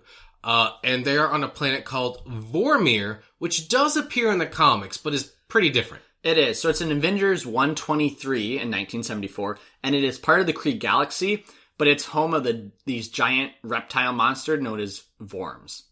And that's about it. Yeah. So they pretty much just ripped the name and brought it here. But they kind of walk up this mountain, and we're getting there, and Thanos is like, the stone better be here. You better not be lying to me again. And we come up to a figure in a cloak. Now, Zach, this is pretty much what Death looks like in the MCU. It's a woman in the in the comics, I mean. Yes. It's what Death looks like in the comics. It's a woman there, but she usually isn't flying, like she's just standing, but she does have this really dark cloak, kind of like the Nazgul from Lord of the Rings. Yep. And this is who I thought it was. I thought it was Death. Yeah, now Caleb, you said you thought it was. I did as well, but I heard the male voice, and I'm like, what's going on? That's a female. Yeah, and so for me, I just assumed, well, they just changed the gender. I mean, no big deal. It's Death, right? But it's not. It is the Red Skull. Dun, dun, dun. That's right. So here we have Ross Marquand, who plays the Red Skull. You might know him from Aaron from The Walking Dead. Yes, this is not Hugo Weaving. It is not. And you might ask, well, how did the Red Skull get here? That's a great question. We do know in Captain America the First Avenger that he was holding the Space Stone. And we talked about this in that podcast, that he was whisked away, that it doesn't mean he's dead. It just simply means he could be transported off planet, which is what happened. Yeah, so he's kind of been cursed to this place. He explains that he has been given knowledge about the Soul Stone, and he's basically become the watcher for it, the guardian of it, kind of bringing people to it for a power that he can never have himself. And, Zach, this is probably the biggest surprise in the movie for me. I would say it's definitely up there in what happens in this movie. Yeah, I never really thought we'd see the Red Skull again, and the fact that we get a conclusion of that, and the fact that it's in this movie, the culmination of everything, it was really cool. At that moment, I realized anything can happen in this movie. They could bring in real Celestials. They could bring in Galactus. They could do whatever, and I would no longer be surprised. That's right. They could really do anything. And I'm glad you talk about Celestials and kind of Eternals, because here Death, the Red Skull, kind of announces the arrival of Thanos and Gamora. And he says, Thanos, son of Lars, who is the father of Thanos in the comics, and he is an Eternal, which would make sense because he comes from Titan, and his dad's an Eternal, and he is a Titan. Right. But I do kind of have a question. The Soul Stone, it's mentioned as special. The Red Skull states that it can grant wisdom, but do we really see a difference between Thanos when he does and doesn't have it? You know, I don't think we see a difference in Thanos. We definitely see a difference in how you have to obtain the Soul Stone. No other stone so far requires sacrifice, right? Peter found the Power Stone just on a random planet, and that was it, right? This one requires sacrifice. I'm assuming it's special in the way that, in the comics it's special because the Soul Stone can store pieces of your soul or store just a whole person. And so I'm assuming it has maybe it's one of the most powerful. Maybe it has powers beyond kind of what it explained. But you're right. As far as like thematically, no, it doesn't look any different. Yeah, and you did mention that in the comics it can kind of store souls. It is special in the comics because it actually contains a whole other world or universe inside of it. I think it's called the Soul World or something like that. Yes, the Soul World. Yeah. Yep. And that's used a lot by Adam Warlock in the comics, who's a pretty big character that tied to that stone. And I can't remember if it's this stone or the Mind Stone. One of them, in some versions, is said to kind of give you control over the others. Or complete control over all of them. Yeah, I can't remember which one that is. But we do learn here that in order to get it, he has to give up the thing he loves. The only thing he loves is Gamora. And so he's contemplating it, and he looks at her and he says, "Look, I ignored my destiny once. I can't do it again." Do you know what he's talking about? I don't. I caught that line, and I'm like, interesting. I don't know what he's talking about. Do you? No, I have no idea. Like, I was trying to think back to the other things that have happened in the movies, if it's something we've seen or not. I mean, it definitely could be something about him maybe losing his throne. I do know, so in the current Thanos comic that's running, that started in 2016, he is basically establishing himself again. So he like comes back after a while, and one of his Black Orders on his throne, he's like not as powerful as he was, and he's establishing himself. We might get something like that in the next Avengers film, where it gives maybe even more backstory of his on how he's tried to do this once and it failed. Yeah, I kind of think that this is going to come back in the next film, in Avengers 4, because it seems too specific just to be a throwaway line. But what we do get is the understanding that there is more than just his own life that Thanos cares about. He deeply loves Gamora, which is a shock to her, especially when she dies. Yep, he throws her off the cliff. And to me, Zach, this death was much more impactful than the two we got at the beginning of the film. But it still didn't reach quite the level that I wanted the deaths in this film to reach. I don't know what it is. Maybe I'm just not as attached to Gamora, because they really try to sell this one. They show Thanos crying, and that's actually very humanizing. I appreciate that about this death. I just wanted to feel more. Yeah, we had mentioned that everybody basically in the Guardians of the Galaxy could die. And so when she died, I wasn't like shocked that she did. I'm like, wow, like I can't believe they killed her, but I could definitely see it. I think it was more in how they showed her death. It would have been shocking if maybe they had shown her hitting the ground, like she fell and then smack, she hit the ground. That would have like shocked me. Now, I don't know if they didn't do that just because of the rating. What I will say though is this kind of is why for me it makes sense from a storytelling perspective. They didn't go with the storyline of Thanos is trying to impress Death, because you can't kill Death. So if they're trying to get this whole Soul Stone idea, there would be no way to go about that. And so this makes sense that they kind of switched the narrative and why he cares about Gamora in, you know, the Infinity War movie. Right. And you mentioned all the things that you predicted. I can't remember if I mentioned this on the show or not. I said that I think I said all the Guardians were contenders, but specifically Gamora, because she is related to Thanos. And so when I saw this, it was kind of bittersweet. It was like, well, I was right, but now she's dead. Yeah. Well, it was a good call out by you. Zach 2, Caleb 1. So after that somewhat sad death scene, we go back to Earth for Wakanda Forever. And the Avengers are arriving in Wakanda. And Caleb, this is the first time we actually fly into Wakanda, but don't hear the Wakanda theme. Because whenever we flew into Wakanda, either in the Black Panther movie or in this movie so far, we hear the drum theme, this very African theme. Here, it's the Avengers theme that is playing. Yes. I actually didn't like that. I mean, it was okay. Really? But I really wanted to... I just wanted more Wakanda, man. I was like, oh, show me that theme. So they play the Avengers theme whenever Captain America's on screen. That's true. And it's because we're following the Quinjet in with Captain America in it that is playing that theme. And we do see here, though, that Dora Milaje, we weren't sure about if she died or not in Black Panther. She did not. She is here. No, yeah. You know, she's even credited, I believe her name is Io. She's credited with a role here, and she is standing to the left of Black Panther in the movie. For us as a viewer, it's the right of Black Panther. Right. So Captain America and his team land and greet Black Panther with Bruce bowing after he's getting tricked. But we do see Bucky here, who has a new costume. Yeah, and this costume actually ties back to his original Bucky costume from the comics.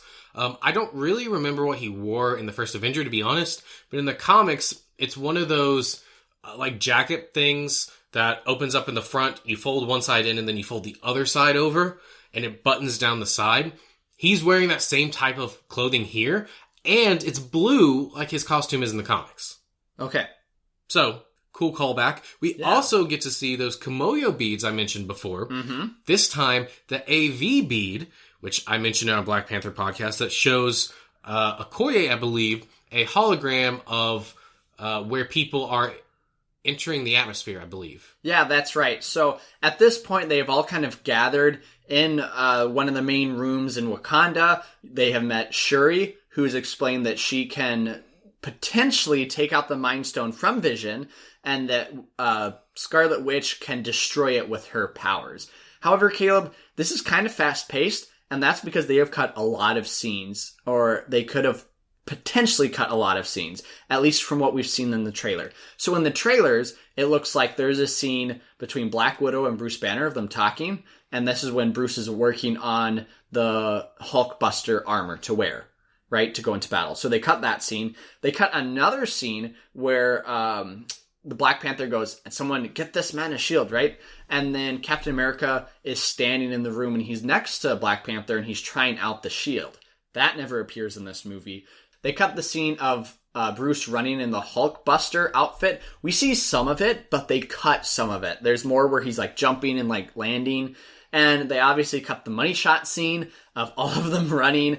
They CGI'd in the Hulk and possibly War Machine, but they could have CGI'd in all of that, right? So, yeah. But that could have also been a potential cut scene. I mean, they even cut, this is a little different from where it might have fit here, but where Thanos goes, fun isn't something one considers when balancing the universe, but this does put a smile on my face. Wherever he said that, they cut that as well. So there's actually a lot in the trailers that they have cut in this movie.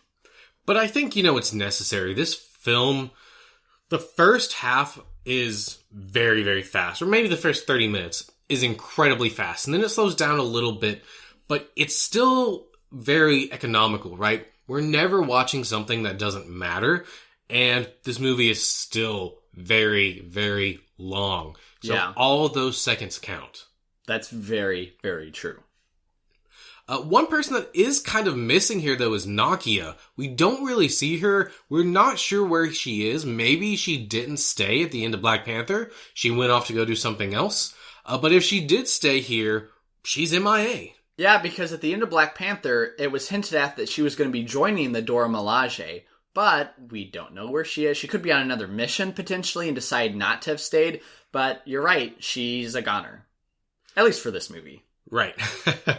But it's not too long before Wakanda starts to be invaded. We get these giant pyres that fall from the sky, which we see have these creatures in them, and Proxima Midnight and Cull Obsidian walk up to the barrier, and they kind of have a conversation.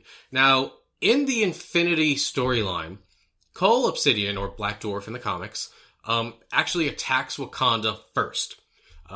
Thanos actually sends his Black Order to Earth, like he does in this film, to conquer it and to get the stones. So, Cull Obsidian actually ends up failing in that storyline. Later on in that story, Proxima Midnight, Corvus Glaive, who shows up here in a little bit, and Thanos come to Wakanda to attack it themselves, which is kind of what we end up getting in this film. Now, Caleb, when they come back in the comics, do they come back with this species? So we know that this species that you talked about, they're called the Outriders, and they are faithful servants of Thanos. So the Outriders are a little bit different in the comics. I believe they first appeared in the first issue of Infinity. We get this big explanation about what they are. The design in this movie is pretty close. Like, they've got, I think, the 4 arms and the 2 legs, and they don't really have eyes, but in the comics, they almost have more of this, like, bandage covering their eyes or something, or like a bandana or something covering their eyes. Yeah. But they're not feral. In this movie, they're almost portrayed like feral dogs. In the comics, they are super highly trained assassins. Okay. They can make themselves invisible to like anything. So you can't detect them. They can extract memory information from you. And so one of them actually sneaks into Attilan, or Atalan, depending on how you pronounce it, the Inhuman city, and goes to Black Bolt and starts taking out his memories in that comic, just to give you an idea of how stealthy they are. So they've taken that same idea, morphed it. Also in the comics, they're engineered. They're not born. They're something that Thanos or one of his minions has created. Okay, so we get some of that here, but just not the complete picture, maybe. Yeah, it's kind of like the Chitauri, right? They took the idea and like really twisted it to make it fit their needs. Yeah. What we do here is, as Wakanda's preparing for this battle, they start a war cry, Yim Bombay, which in Kosa, as we talked about, it's taken from Wakanda, means to hold fast. So that's what they're crying about. They're saying, hold fast, hold fast. And then, of course, Wakanda forever. Right. We do also see here, Zach, something that you were wrong about, which is we get Bruce Banner in the Hulkbuster and not the Hulk. All right, well, Zach still 2, Caleb 1. I'm pretty sure that I said I think it could be Bruce. All right, if you are listening to this podcast, would you please listen to all our other podcasts? Send in an email, let us know, and the loser will give you a free hug. We give very good hugs. Well, we quickly jump back to Nidavellir. And this kind of happens between some of the Wakanda scenes. And we see that Thor has been able, to get the star up and running again, but that it's not working correctly. So he actually has to stand in the center of the burning star and hold open a special mechanism to make it work. And it's during this scene that he is able to do that. And Groot finally kind of looks up from the video game that he's playing, right? And realizes that Thor is like frying on the ground, like basically dead. And so Groot uses his arm to help forge Stormbreaker in what we see here. But I do have to ask the question, Caleb. Eitri says, give him the hammer or he'll die. What? Yeah, when he said that, I was like, oh, that's the most cheesy line ever. And the only thing I can think of is it's a magical hammer. Sure. Right? And he has just sustained a lot of damage. And you know what? Actually, the exact same thing happened in the first Thor movie. He was on the brink of death, and then he got the hammer, and he was all good. So I guess it's the same thing. I mean, that would make sense. I'm like, oh, that's kind of weird. I mean, we do get a deleted scene, so maybe more happens here. In the trailers, or it actually could even be a TV spot, we see that Thor, it looks like he's holding up something, like they CGI'd it out. Yeah. But he's shooting lightning everywhere. And then you see that like Groot and Rocket are like astonished at what's happening. I'm assuming that's him calling the Bifrost, where he actually goes back to Wakanda, and they just cut that out for timing purposes, which makes sense because then it's a shocker to the audience when you see him kind of save people in Wakanda. Right. But since he does have the weapon now, we do jump back to Wakanda to the ensuing battle. And we get, I don't know.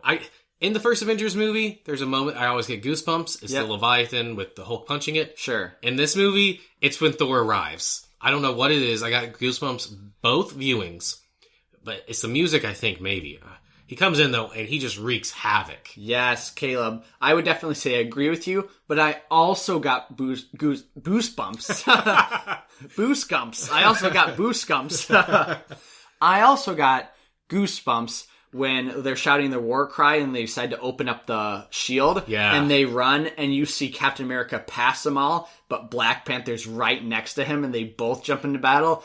Give me some more of Black Panther and Captain America fighting side by side. It was so good.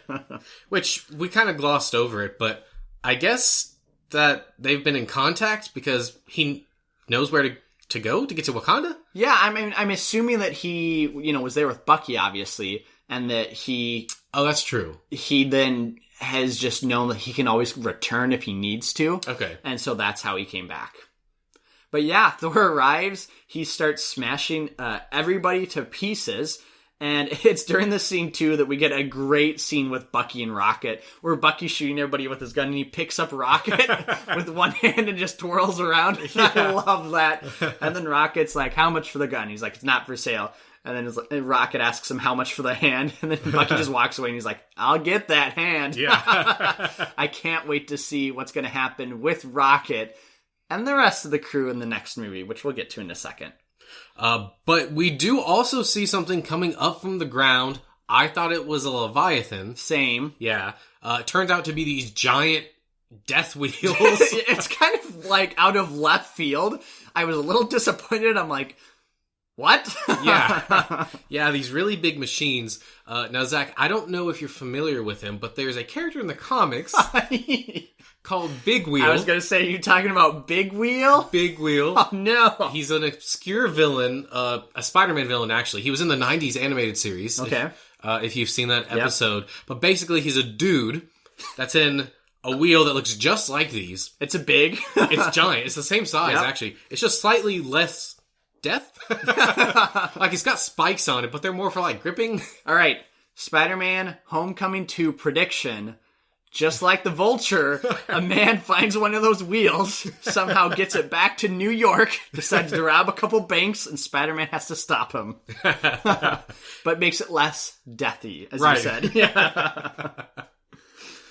Those roll around and wreak havoc everywhere. Kind of weird. But we do get some major fights with the rest of the Black Order here in Wakanda. We get the first of those is kind of Proxima Midnight, and we have a awesome female fight. We have Black Widow, Okoye, Scarlet Witch, who has now come down after she's seen those big wheels wreak havoc, and Proxima Midnight, and they all kind of face off. Yeah, and Zach, there's been a lot of rumors about an all-female Marvel movie. Yeah. And, I mean, I'm not against that in any way, but I guess I just wasn't excited about it. Watching the scene, I was like, that actually could work. These actresses really have some chemistry together. I think they really do, and they could definitely support their own, not franchise, but their own run of movies if they wanted to. I think it would work. Right. And so while they're fighting, Proxima jumps like on top of Black Widow, is about to kill her, when Scarlet Witch pushes her up into the path of one of those wheels. And it straight on through, obliterates her. That's right. But during this fight, Proxima has told Corvus Glaive that he is ready to go. So originally they had said, basically indicate Corvus Glaive had died. That's untrue. Corvus Glaive was sneaking around the perimeter to get an assassinate Vision, basically with nobody around.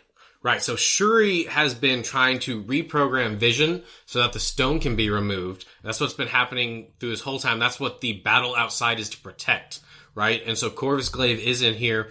He comes in.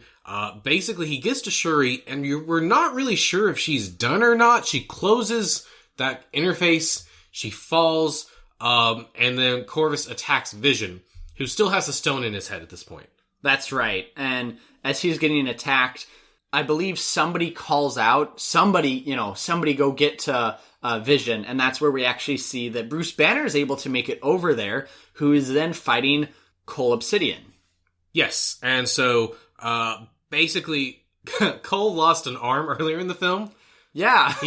he got a nub, and so during this fight, Cole Obsidian rips off one of the Hulkbuster's arms, and Bruce is able to take that arm and jam it into Cole Obsidian's nub. Yeah. And turn on the thrusters, so he flies up into the force field and basically explodes. Now this has happened in the comics, right, Caleb? Or some... It might have. I don't know. I thought you said that he died in Wakanda. Cole Obsidian. Oh, well, I actually found out he didn't die. He dies in some other planet, actually. Oh. Ronan the Accuser kills him in the comics. All right, so this has nothing to do with the comics. Good to note. But while he's dead, we do get to see more of that Corvus Glaive fight. Yes. And ultimately, I think another hero jumps in. It's Captain America, who is able to run back and fight him, but ultimately is about to get defeated. Yeah, when the Vision grabs Corvus's spear and runs him through with it. Which is a fun twist, right? So at the beginning, we saw that happened to the Vision, and it was all of a sudden, this time it's again out of nowhere. It's all of a sudden, but this time it's the Vision who has a spear. Right. And so now all 4 of the Black Order are dead. That's right. So things are looking pretty good in Wakanda. If we visit Titan, well, things are not looking so good because Thanos has just arrived. So Thanos has arrived. The heroes have kind of determined a plan, but we don't know that plan yet. And so Doctor Strange is just sitting down when Thanos arrives, and they have some dialogue. But the important dialogue to note here, first, Thanos states again that he can kill half the universe if he snaps his fingers. So it's setting that up. The second kind of important thing is Doctor Strange asks, well, what are you going to do? And in a moment of foreshadowing, he says, I will finally sit down, rest on a beautiful planet, and watch the sunset. Right before fight breaks out. So this whole thing has been a distraction to keep Thanos busy so the rest of the heroes can sneak up on him and pretty much overpower him. And we get, I don't know, a couple minutes scene where they're just constantly hammering him. And this is kind of what they try to do in the comics. It doesn't work. It works way better here. And I think that's because they've kind of changed how the Infinity Gauntlet works. So in the comics, basically, you think about it, and it's instant, right? It becomes the thing. In the movie, they've kind of pulled that back a little bit so that, 1, he really has to concentrate on it. And 2, it looks like he has to actually close his fist in order to do those things. I don't know why that's the case, but they're able to keep him from using any of the stones because they are constantly attacking him so much. That's right. And in some of these attacks are actually callbacks to the comics. For example, Spider-Man, he thwips him right in the face. There's webbing right on his face, which happens in Infinity Gauntlet. And there's another moment where Thanos takes Spider-Man and body slam. Well, not as a body slam, but he choke slams him on the ground. And that also, I believe, happens in the comic, but it's Trexia who grabs him and slams him versus Thanos. Yes.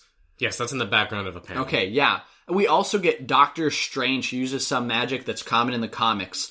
He uses the Crimson Bands of Katorak to kind of bind Thanos. These are apparently magic that he uses often in the comics. I don't read Doctor Strange comics, so that was kind of new to me. What I have seen him use before, though, is the images of Icon, where he attacks Thanos and that's when he makes a ton of images of himself. Oh, yeah. Yep, and that's in Doctor Strange issue 42 is the first time he used that. Oh, interesting. Another callback we do get here is Nebula comes flying in because she escaped, and she crashes into Thanos in a spaceship, which means that every film the Guardians have appeared in, someone has crashed into someone else with a spaceship. That's awesome. The first film, it was Rocket into Ronan. Yes. The second film, it was Yondu into Ego. Yep. And actually, Nebula tried to crash a ship into Gamora in that film. That's true. And then in this film, she does crash one into her father. So in each film, it's always a hero crashing into a villain that works. Well, if you count Nebula as a hero now. That's true, yeah. But they are able to subdue Thanos for a time. They're all able to, basically pin him. Mantis goes on top of him and is able to put him to sleep. And so Tony Stark and Iron Man are trying to get the glove off, which, Caleb, sitting right next to us, we have a replica of the glove. And watching the movie, I'm like, come on, you can just pull it off. Looking at that glove, that would have taken a lot of time and effort to yank something like that off of a Mad Titan's hand. Yeah, it's really, really big, and he is really, really strong. It's like trying to yank something out of Hulk's hands. Think about that. That's right. But Star-Lord here learns that Thanos killed Gamora, right? So it's through conversations, and so he loses it and smashes Thanos on the head a couple times, which basically wrecks all their plans. Caleb, how do you feel with the fact that they basically won? You see Spider-Man pull it off, and he gets the glove off. Thanos actually has to grab the kind of end of the gauntlet just to pull it back. So they basically had won, and Star-Lord ruins it all. So, look, here's the thing about this. Yeah. It's a good thing, but it's dumb. So, we should do my thing. No, it is dumb, but I feel it is completely in character for him to do this. Yes. And for that reason, I do not have a problem with it. If it was a different character, that had done this, it would have been out of left field. It wouldn't have worked. It wouldn't have made sense. But because it is him, and because of their relationship that they have built over the past 2 or 3 films, I can go with this. Sure.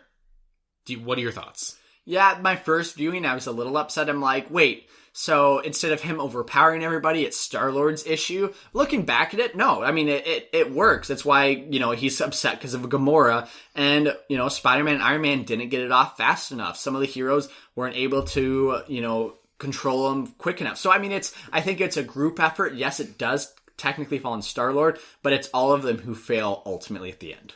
And now that we're talking about this is actually also something that they tried to do in the comic, in Infinity Gauntlet. Adam Warlock has set up this massive assault with all the heroes. He knows they're going to die. Okay. But what he has done is he's taken the Silver Surfer off like a galaxy over. They can both see that far, so they can see the battle. And the plan is when Thanos raises his hand to do something, to snap or whatever, Silver Surfer is supposed to go in and grab the gauntlet off of his arm. Does it work? It does not work. I don't remember what happens. I think Thanos notices him at the last second or something and moves his hand. So it's kind of tying into the comic too. Sure. That's really cool. Yeah. Yeah. And that's all, folks. Yeah. So it ultimately doesn't work. We do get the scene that was shown in the Con leaked footage where Thanos throws the moon at him. We get a changed Spider-Man scene again in the, believe second trailer. At the end of that, you see Spider-Man swinging, doing some really cool stunts. That's changed a little bit here. Instead, he's saving Mantis. He's saving the other Guardians of the Galaxy from falling, and he's just kind of webbing them up so that they don't die. And we get a pretty cool scene between Iron Man and Thanos. And Iron Man kind of states, I know who you are. And Thanos goes, Tony Stark. So he has heard of Iron Man. Well, I don't think it's that he's heard of him. I think it's because of the events that happened in Avengers. Because, and maybe, did he have another stone? No, it might have been Age of Ultron. Maybe. Because he started having flashbacks and stuff then. Also, Wanda's connected to the Mind Stone. True. All this contact, because the way that it's stated, it's almost like they've both been connected to the stones, and they've gained the knowledge from the stones. So I think it's more of that than just like hearing about them. Okay, that would make sense. Yeah. And so while they are fighting, Tony loses like half of his suit. It's made out of those nanoparticles. So like different pieces of it can fly away, get destroyed, and the rest of it still works. And he is worked down to like half or a quarter of his suits, and then Thanos stabs him. Yeah, so Iron Man goes to, he, gets one of his swords again.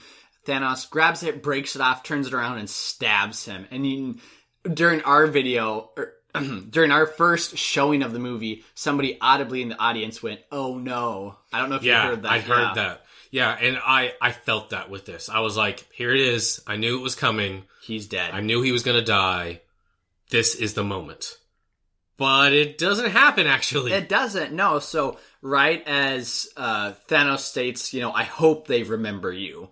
And then he's about to kill him, finish him off. Doctor Strange gives away the Time Stone, which we kind of have to talk about because earlier on Ma's ship, Doctor Strange stated, when it comes down to you or the kid or me or the stone, he's like, I'll let everybody die and I won't ever give up the stone. Yet here, he does give up the stone. Why, A, give up the stone, and why, B, not use the stone? My assumption, I'm going to answer my own questions here, then I want to hear what you say. My assumption is this. He went ahead 14,605 ways, different avenues in the future, saw that only one leads to future. This is part of the future path. He knew they would lose.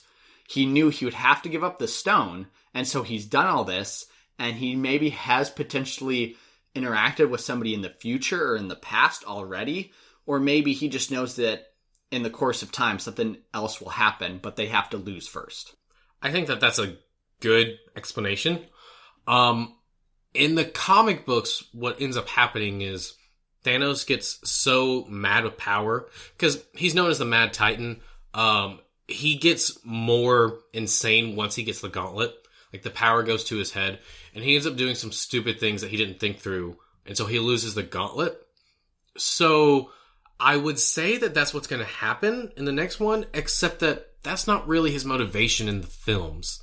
He's not power hungry. So I don't really think that's specifically going to happen, but I do think that that's the only way to make everybody live, or make some people live. Because even though he's giving it up and some people are dying now, if the end goal or the end outcome is that more people are alive, I feel like that's the trade-off he would make. And he does later on, not now, but a little later on, he says, Tony, this is the end game. Right. Yeah, so it's definitely something that is going to come up again in the next movie. Yes. Even if it's not how we were thinking about it. So Thanos now, with 5 of the 6 stones, decides to disappear, well, transport, to Wakanda. Now, Zach, I do have a question. He's got the 5 stones now. The only one he's missing is the Mind Stone. Why does he need the Mind Stone to carry out his plan? Because you need all 6 stones. Why? Because you can't just kill somebody's soul and their body and the time that's around them and the space that's around them and the reality that's around them. You also have to kill their mind. So, I mean, the way I see it is, it's like 6 essence of a person. This is, we all have a body. We all have, whatever you believe in, like a soul. We all have a mind. We all have time. You have to make sure you have all pieces of a person so you can destroy every bit of that person. That's how I see it. Yeah, I don't go for that. If you can kill people with the Power Stone, I feel like you should be able to kill people with the Power Stone, right? I mean, I get that he might need the others to help power him up. And if they just dropped a line that said the Mind Stone gives you complete control over all of them, it opens your mind, if you will, I would have gone with that. But they didn't say it, so it's just a little strange. I mean, they set it up in the movie. They said he has to have all the stones to be able to snap your fingers. I mean, maybe, yeah, he could snap his fingers, but only, 70% of the galaxy would carry out his plan. So he needs the rest of that power to carry out for 100% of the galaxy. Zach, I think what I'm saying is, I want to know exactly how magic works. Well... But no, he does come here looking for that final stone. And it's kind of creepy because the wind blows and Vision's like, he's here. And Captain America's like, everybody on my position now. Everybody knows that it's about to go down. Yeah. And we get the scene of him coming in and basically walking down the forest and laying waste to everyone. And this is what happens in Infinity Gauntlet when all of the heroes try to attack him. They just get obliterated. Yeah, I could believe it, because in the comics, it's like they have no really good shot, right? And here it's the same. They're trying, but they, it's slow motion. There's the sad music. They're trying, and it's just simply failing. And it's during this that the Scarlet Witch and the Vision are kind of talking. The Vision's like, look, we're out of time. You just have to destroy it. So she's, basically sacrificing Vision, who she loves, so that Thanos can't complete his plan. And the last person who is first attacks Thanos in his throne, but comes back to fight him, is Captain America. And it's in the scene we've seen in the trailers. He holds the gauntlet. And I know we talked about, how can he hold the gauntlet with the stones? Well, it was set up in the first scene, right? He isn't using any of the stones. He's just using his power. And Captain America is strong enough to resist that for a short amount of time. Yeah, it's not very long, because he pretty quickly moves that hand over and just punches him to the ground. Oh, yeah. And when he does finally reach Wanda, Vision's stone explodes. That's right. They're successful. Yes. And for me, I'm like, whoa, I wasn't expecting that. I'm like, what's going to happen now? And Thanos isn't, like, he stands there for a second. I'm like, he looks like he's about to get really mad. And he doesn't. And I'm like, did the stone, like, not shatter? And is it just laying there or something? Because he's comforting Scarlet Witch. He's like, it's okay, my child. I know the pain you're going through. And I'm like, what's going on? Right. And then he blows my mind, because I completely forgot about the time stone. And reverses time. And I'm like, no! And so he reverses time, grabs Vision's stone, and just like yanks it off his head, which is a callback to the Infinity Gauntlet comic, because in the comic, he rips, I believe, is it Vision's complete head off, but you see a bunch of circuits kind of fly and rip, and when he rips the stone, there's a bunch of circuits you see. So it's kind of a callback to that comic, but he rips it and puts the final stone in. Yeah, and another callback with Vision is in the 80s, he was like a black and white, right? He wasn't red in the colors he is now. And when he dies, when the stone's ripped out of him, he turns into this like black and white version of himself. And Caleb, what you're talking about is the West Coast Avengers. So when he went to the West Coast Avengers, instead of the color scheme that he has in the Avengers, he donned more of that. It's the colorless scheme. It's black and white. Right. And so Thanos puts the stone in the gauntlet and gets like this surge of power, which he's gotten with each stone. But this time, I don't know if you noticed, there's like these power lines that go up his arm and up his neck to his head. And so with that power, you think, all right, it's over. Except, at least I forgot about Thor. I don't know about you. I did. Thor comes flying in, throws Stormbreaker, and with the power of the gauntlet, he can't stop the power that Thor's put behind it and the weapon, and it impales into his chest. And then Thor, in a cool moment, swoops down and's like, I told you I would kill you, which he said at the beginning of the movie after killing Loki. And Thor pushes the axe into his body. And you're like, yes, the heroes won. Until Thanos starts trying to say something. You can't hear it quite clearly until he can. And he says, should have gone for the head. Boy. And everything dies. Everything dies. So the first is Bucky. Like, you don't know what... You know he snaps, he teleports himself out, and you're like, what happened? Like, did he do something? And Captain America's just like, where'd he go? And then Bucky rises up, he's like, Steve. And Bucky's gone. Like, in a second, just material, like, disappears. And I'm like, Bucky, no! Yeah, and a lot of people die. Most of them die. They do. My kind of real freak out was Black Panther, because he goes to pick up Okoye, and he's like, General, like, it's not okay. And you see his arm reach down, and for a second, I'm like, I start thinking, okay, they're going to start killing off heroes. Okoye's next. But no, Black Panther then disappears. And for me, I'm like, wait, they're killing off, like, yep, big heroes. Yeah. In fact, Black Panther actually says, this is no place to die. And then he disappears. Yeah. And we see, so then Scarlet Witch disappears. The Falcon disappears. We actually then, after seeing all those heroes disappear on Wakanda, we go back to Titan, and all the Guardians of the Galaxy are gone. And Doctor Strange then disappears. But before he does, he goes, Tony, there was no other way. Which again, I feel like gives kind of credence to what I've said about, you know, this was all part of the plan. But then probably the most impactful here doesn't necessarily make sense thematically because he disappears slower than the others. But Spider-Man goes, I don't feel good, falls down, and you can see that he is starting to disappear. Zach, I'm tearing up thinking about this. Oh. It was like, no. I am not ashamed to say that I cried both times I saw this in the theater. It is so heart-wrenching. Look, if you're a Doctor Who fan and you like the 10th Doctor, then you know that when he dies, he says, I don't want to go. And that's like everybody's saddest moment. It's not mine. But that's what this is. He says, I don't want to leave. He says a couple times, I don't want to go. And then he dies. And look, I know Marvel has plans for these characters, but in this moment, it doesn't matter. No. This is... I hesitate to say this, but it might be the most impactful moment in the past 10 years of Marvel movies. How about the past 10 years of your life? Well... This number one, your marriage number two? No. But it is so wrenching. It really is.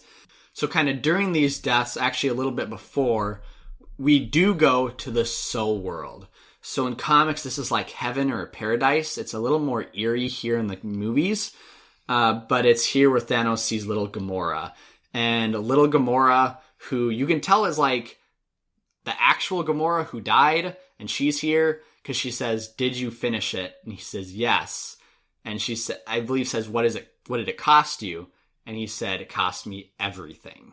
You know, I didn't realize that was the Soul World, but that actually makes a lot of sense. Yeah, that's what I'm assuming it is. Because that's why, you know, Gamora's there. And then you see that Gamora starts to cry, which I thought whoever the child actor is here did amazing because she was able to replicate the older, you know, the actor. Yep. Zoe Saldana. Yes, her facial expressions really well. Yeah. And so this ends then, we get transported to kind of this peaceful, lushful planet with the sun setting, and out comes Thanos. You can see that his arm is scarred, his gauntlet is damaged, and he sits down, and in like that foreshadowing that he's talked about, as well as a big FU to all Marvel fans, he watches the sunset, and it ends with the villain being victorious. And cue credits. It's Caleb. We were just sat like in silence. I was just like, this is heavy. This is depressing. I don't know what to do. Yeah. And even, you know, most Marvel movies, before they have their mid-credit scene, there's like an animated credits. Mm-hmm. This does not do that. Yeah. This instead has a very simple black background. It pops up the name of one person at a time, one actor or actress at a time. This very slow music. And then at the very end of that, it gives you the title, Avengers Infinity War, with a very sad piano version of the Avengers theme. And then it dissolves away just like all the heroes do. Yeah, it's like, oh no. It is sad. And then the credits continue. And at the end of the credits, you know how they always state like, the Avengers will return or whatever returns? They don't state any hero will return. The only person they state will return is Thanos. But there is an end credit scene. There is. So we get Maria Hill and Nick Fury. And Caleb, I'm assuming they are getting their information late because as they're writing, I believe in New York, they're stating, oh, bogeys just appeared over Wakanda, which means the pyres, yes, spires. Yeah, are just landing, right? Yeah. And then instant, they're getting whisked away. So I'm assuming they're just getting their information late. Yeah, I don't remember her saying just arriving. I think she says like, oh, there are bogeys over Wakanda or whatever. And so, yeah, because they're not S.H.I.E.L.D. really anymore, their information is delayed, I'm assuming. Because, yeah, they immediately pretty much start disappearing. I guess they're in New York or somewhere else. Maria Hill disappears. Nick Fury starts to disappear, but before he can, he pulls out this little device, types some stuff on it, gets in Sam Jackson's famous line. Yes. Oh, mother.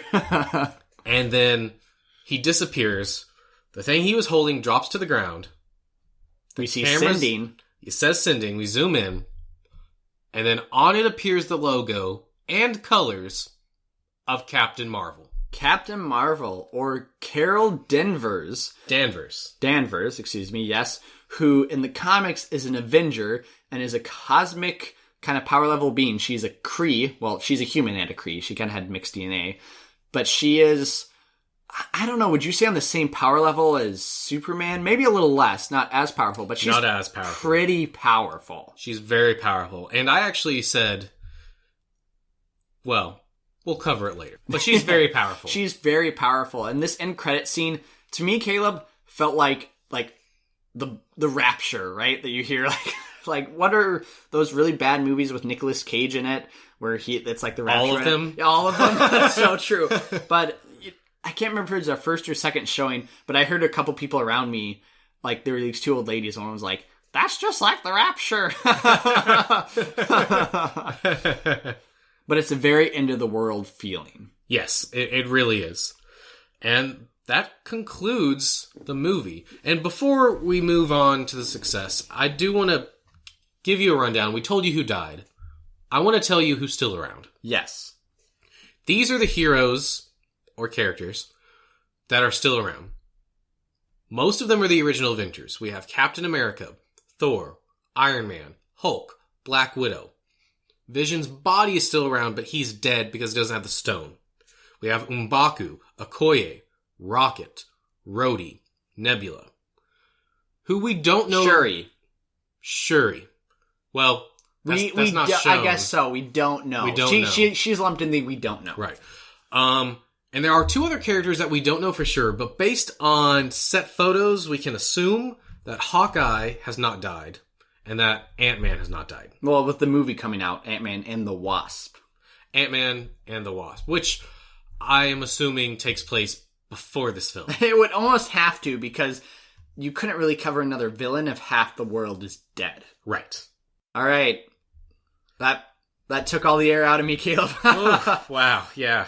So, at time of recording, this is Saturday. We have seen this twice. Once on Thursday, night, and once on Friday. So currently, how is this movie doing? Or what's the projections, I guess?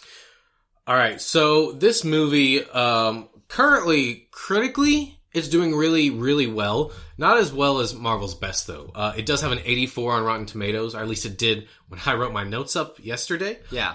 And a 68 on Metacritic, which I feel is a bit low. That does sound a bit low. But, you know, everybody's a critic. True. It has the largest 24-hour pre-sale number on Fandango. Wow. Beating out Black Panther in just 6 hours. It's insane. 2 weeks before the release, Fandango also said it was outpacing the last 7 MCU movies combined for pre-sale tickets. Wow. And 7, that would include Age of Ultron. Yeah. Yeah. Also, it had the third best Thursday night gross. Well, actually, I've heard conflicting information about this. My information said third best behind Star Wars, Force Awakens, and Last Jedi, but you saw that it was the fourth behind those two, as well as the Deathly Hallows Part 2. Yeah, so I'm not it's in the top 3 or 4. Yeah. Yeah. So those numbers are probably shifting a little bit because we're still in the weekend. Yep. We'll get more solid numbers as we come out of the weekend. But it's tracking very well. I know originally it was tracking between about 200 and 230. Yeah, I actually just looked it up before we started our podcast. It's still tracking that. It's tracking about 237 is what they think, which will be just shy of the Force Awakens domestic, which pulled in 247, which means if that's the case, if it does track that, it'll come in second place for domestic opening weekend. But there's a slight chance it could beat that out and become the most grossing film in the U.S. for domestic opening. Yeah, and I think that based on what I've seen from people, this is going to get phenomenal word of mouth. Yes. And I think that'll help it just gain more and more money as the days and weeks go on. So we will try to keep you guys updated as more of those numbers come in over the next couple weeks so we can find out how it ultimately does. That's right. Now, Caleb talked about the legacy of the MCU after this. We've just talked about who is kind of left and who's potentially left, which kind of brings your Avengers 4 roster to light. I mean, a lot of the original Avengers are left, plus some others mixed in like Nebula, Rocket, and other Okoye and others as well. However, I would just like to briefly mention, who do you think is a permadeath versus who could come back? Now, in Marvel Comics, anybody can come back. But here, I feel like there's a couple characters that will never come back. I don't think that everyone that died in this film through the Gauntlet is going to come back. Okay. That's my first thing. I think that anybody that died before the Gauntlet is dead. So that's Heimdall, Loki, Gamora. I think those people are going to stay dead. With the only exception being potentially Gamora if they wimp out, but I feel like she needs to stay dead for the story. In terms of the people that died from the Gauntlet, I'm going to go ahead and spoil some of this for you guys. So if you live under a rock and don't know the movies Marvel has planned, then don't listen. They've already announced Spider-Man Homecoming 2. So he's going to come back.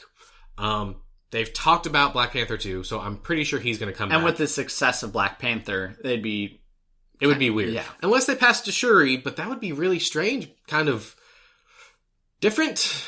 I don't know. They could. So those two I think will definitely come back. Probably Doctor Strange as well. But the others, I don't know. And I think some of the people that are still alive might die as well. Zach, we were talking, I guess, yesterday, and I mentioned that I think what's going to happen is someone's going to get the Gauntlet in the next movie. They're going to try to bring people back, but because it is so destroyed, maybe the stones shatter and the Gauntlet breaks or something, and only half of those people come back. That's really interesting predictions, that versus who's dead, who's not. I would disagree with some of what you said. I think Loki and Heimdall for sure dead. I think Gamora will come back. I don't think she's going to be permanently dead. I originally did, but I believe if she's in that soul, the soul world, that means that her soul is still alive. So I believe it could possibly be that Guardians of the Galaxy 3 is about trying to resurrect Gamora. Like, that's the premise of that movie. So I think she could potentially come back later down the road. Now, as far as everybody who died in the Gauntlet, my theory is it's going to flip. Meaning everybody who's still alive now is going to die, and everybody who died is going to come back alive, with the exception of a few people. I think, for example, that they don't have to bring Black Panther back. In the comics, Shuri became the Black Panther, but it's more likely that she would don the Black Panther suit now, and that everybody, again, like I just said, who's still alive, like the original Avengers, and a couple outliers as well, will end up all dying, and everybody who's dead will come back and be the new Avengers team and new kind of Guardians team. Yeah, I could go with that. Some other things for this movie, Zach, is obviously this is the culmination of 10 years and 18 movies prior to this film. This is the 19th MCU film. That is a insane track record. It really is. This franchise has just blown expectations out of the water again and again. Yeah, and we'll talk about how I feel about it, but I think that it might be worthy of that 10-year buildup. Yes. It is the first Marvel movie to end on a very down note, a very dour tone. That's right. It's not the first Marvel movie for the villain to win. We've mentioned that Zemo won in his movie. We mentioned that technically Asgard got destroyed, so why Hela didn't win, Surtur did. And we've also mentioned that potentially the Vulture, why he didn't win, Spider-Man didn't defeat him. He kind of defeated himself. So there has been some, precedents for that before in the Marvel Cinematic Universe, but you're right. No movie has ever ended like this. Right. And we are getting the follow-up to this film a year from now on May 3rd, 2019, still untitled Avengers 4. And I think that it's hard to really tell what the legacy of this film is until that one comes out, because they are so closely connected. I think we'll be able to look back at that point and say, all right, now we know how all this is going to affect it. Exactly. It's kind of hard to talk about this stuff so close to the movie's release. Yeah. So hopefully it's lasting. All right, Caleb, so predictions. We made some accurate and inaccurate predictions as far as this movie goes. Starting with myself, I said Pepper Potts would be killed. That was completely wrong. Yep. I said either Captain America or Iron Man will be killed. That was completely wrong. Looking forward, I will say both will be either killed or... I'll say one for sure will be killed, the other sent off, if not both killed in the next Avengers film. Loki was correct. My Spider-Man guess was correct. I feel like I had some others that I was correct on, but I can't remember them now. Yeah, they weren't as big as those. No, they were kind of minor things. So, I got half of them right and half of them wrong. I'm okay with that. Yeah, so for me, going into the movie, we were talking, and I was like, it would be really cool if this movie ended with Thanos doing the snap like he does in the book, and then it goes to black. While that doesn't happen exactly like that, it's pretty close. He snaps, and then we get another minute or two, and then it ends. And I also said that I think he will have all, and if not all, most of the stones by the end of the film. Of course, that happens. I also called that Captain Marvel was going to be the Adam Warlock of this film. Now, technically, we don't know that, because that's the next film. But, in the comics I've talked about, Adam Warlock leads the charge, right? Mm-hmm. He's the only reason anybody wins. And so, the way they set up this end credit scene, it really seems like she's going to be the one that comes down from space and says, all right, guys, this is what we need to do, and leads the charge. So we're both kind of right, on some of these. I mean, probably you more so than me. But you're right. We were talking about how this movie ends. You said with a snap, which you're pretty much on point with that. I said it would end on a very low point. The storytelling-wise, right, is that you have a win, lose, you have a high win, and then you go to the depths and you think your heroes can't come back, and then you do a win after that. And I said it will lose, it'll end on that ultimate loss, which it did. Right. So, good for us.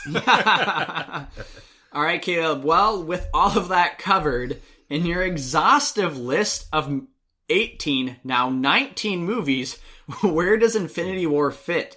Now, granted, I don't know if this should have an asterisk next to it or not, but usually we have seen these movies in years past. We're rewatching them for the second, third, fourth, fifth time again. We've had time to process.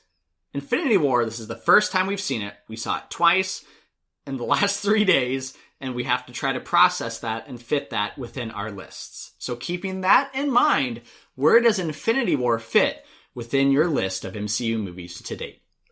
Yes, Zach, you're right. This movie takes time to process. Even after watching it the first time, I was thinking about it all night long. I was thinking about it till the next time we went to see it. After that, I was still thinking about it. There's a lot in here. And for the most part, I think it's good. Look, the start of the film is a bit jarring because you jump right into the action immediately. There's no build up to it. But I think all the characters are handled exceptionally well. The interactions between them are great. All the characters stay on character, which is really, really impressive when you have 20 characters in this film, you know? I think that it is a worthy conclusion to the 10 years. I think that 10 years ago, if you would have asked me if I wanted to wait 10 years for this, I would have said no. But now that I'm here, it's worth it. It feels earned. It doesn't feel cheap. And there's some really cool stuff in here too. I mean, Tony's armor is awesome. The Iron Spider suit is really, really cool. And I think Thanos is probably the best villain of the MCU. He is super fleshed out. He is not a cackling fiend. He's kind of sympathetic. I mean, he's got some valid points. It's just the way he's going about them. And so because of that, like you said, Zach, it is hard to rank. It is so fresh. So when I look at it, I guess I kind of started with the Avengers films. Where does this rank in just my Avengers films? And Avengers 1, I've got over Avengers 2. And there's no question. This is on an entire whole new level, right? It blows it out of the water. So I instantly go to the top of my list, and I look at my top 3. Captain America Winter Soldier, Black Panther, and Captain America Civil War. This is where it gets hard. It's better than Civil War. Look, it's got more people. There's more going on. I like it more. I struggled with Black Panther, but I think I'm going to put it above Black Panther because it might not be a better film, but the event, the 10 years of buildup, it's unprecedented. And with that logic in mind, I applied the same logic to Winter Soldier, which puts it at my number 1 spot. That doesn't mean it is the best one, but that means it is my best one right now on Saturday, the 28th. Yeah. Ask me in another couple weeks. Zach, thoughts? All right, so well-deserved number 1 for you. Caleb, there's a lot to love in this movie. So much to love. You've covered a lot of it. You know, the hype, it lives up to that. The ending, even though it ended on such a low, it is such a good ending. The interactions between characters, the action, the comedy, the humor, just the storyline. This is a movie that caught me off guard because it's not a movie about the Avengers. This is a movie that's about Thanos. This is not the same Thanos you get in the comic book version. This is a better Thanos, one you can sympathize with, one that you kind of understand where he's coming from, and I would say the best villain to date. Yeah, there's some negatives. It's jarring at some points, like you said, Caleb. I felt it drags somewhat in the middle. It can. I also think that Thor and Rocket's story arc was probably the least exciting out of all the story arcs, but everything I'm stating is very nitpicky. And so when I look at my list, I skip the bottom 10 because I just ignore those, right? And I look at my top 10. It's definitely better than half of those movies in there, which means it goes to my top 5. So when I look at my top 5, Infinity War is better than Guardians and Avengers. So like yourself, I look at the top 3. I have Civil War is 1, Winter Soldier is 2, and Ragnarok is 3. This is just such a different film as Ragnarok. It's above it. Okay, it just is. And so is this better than Civil War and Winter Soldier? Well, it has more characters. It has more hype. But I think all in all, it tells a better story than both those films do. And so I think with the fact that this has been building for 10 years, the characters, the environment, everything for 10 years, that just leverages it above these other two stories. And so that means that Infinity War lands on my number 1 spot as well. Wow. Well, I can't say I'm surprised, but at the same time, I am surprised. I was super hyped for this movie, but I was also going into it knowing it could not live up to the hype. But I think it did. It did. It did. Somehow. Yeah. The Marvel Wizards. Kevin Feige. It all comes back to Kevin Feige. If he had never had that comic book in his pocket to tell whoever about Wolverine's hairstyle, he would have never 10 years, 20 years, 30 years later been able to create this masterpiece. Well done to everyone at Marvel, not just Kevin Feige. Well, who loves to balance the universe because it does put a smile on his face? Taylor Poole. No, he just makes music. I'm talking about Thanos. But yeah, well, let's talk about Taylor Poole. As always, a shout out to Taylor Poole, our friend, who did our awesome intro and outro music. You can find his music at TaylorPoole music.com. And while you are waiting for our next episode, while you are reeling over the loss of our heroes in Infinity War, please go have some fun and check out our friends at CNC Power Hour over on Twitch. They stream Magic the Gathering and video games throughout the week. And if you are hyped up on the energy of Infinity War, the first thing we want you to do is go to Facebook, Instagram, Twitter, jump on our website at cuzwerenerds.com. That's CUZWERENERDS.com. And blast your friends, your family members, your pets, your mad titan overlords that want to take you and kill you, and tell them about our podcast and point them to this specific one. We would love it and appreciate it if you would spread the word about nerds.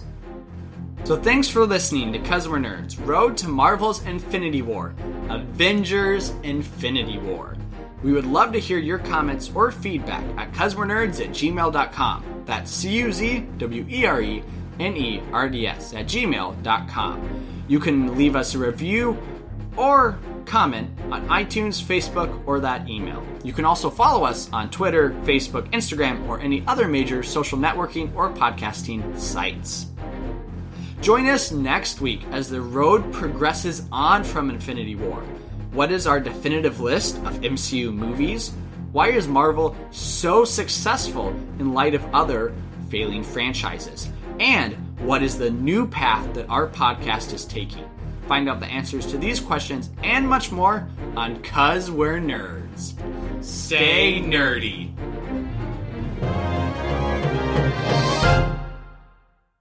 Caleb, in this movie, Thanos bent me over and used his gauntlet in unmentionable ways. That's how devastated I was. Can I have your comic collection? No!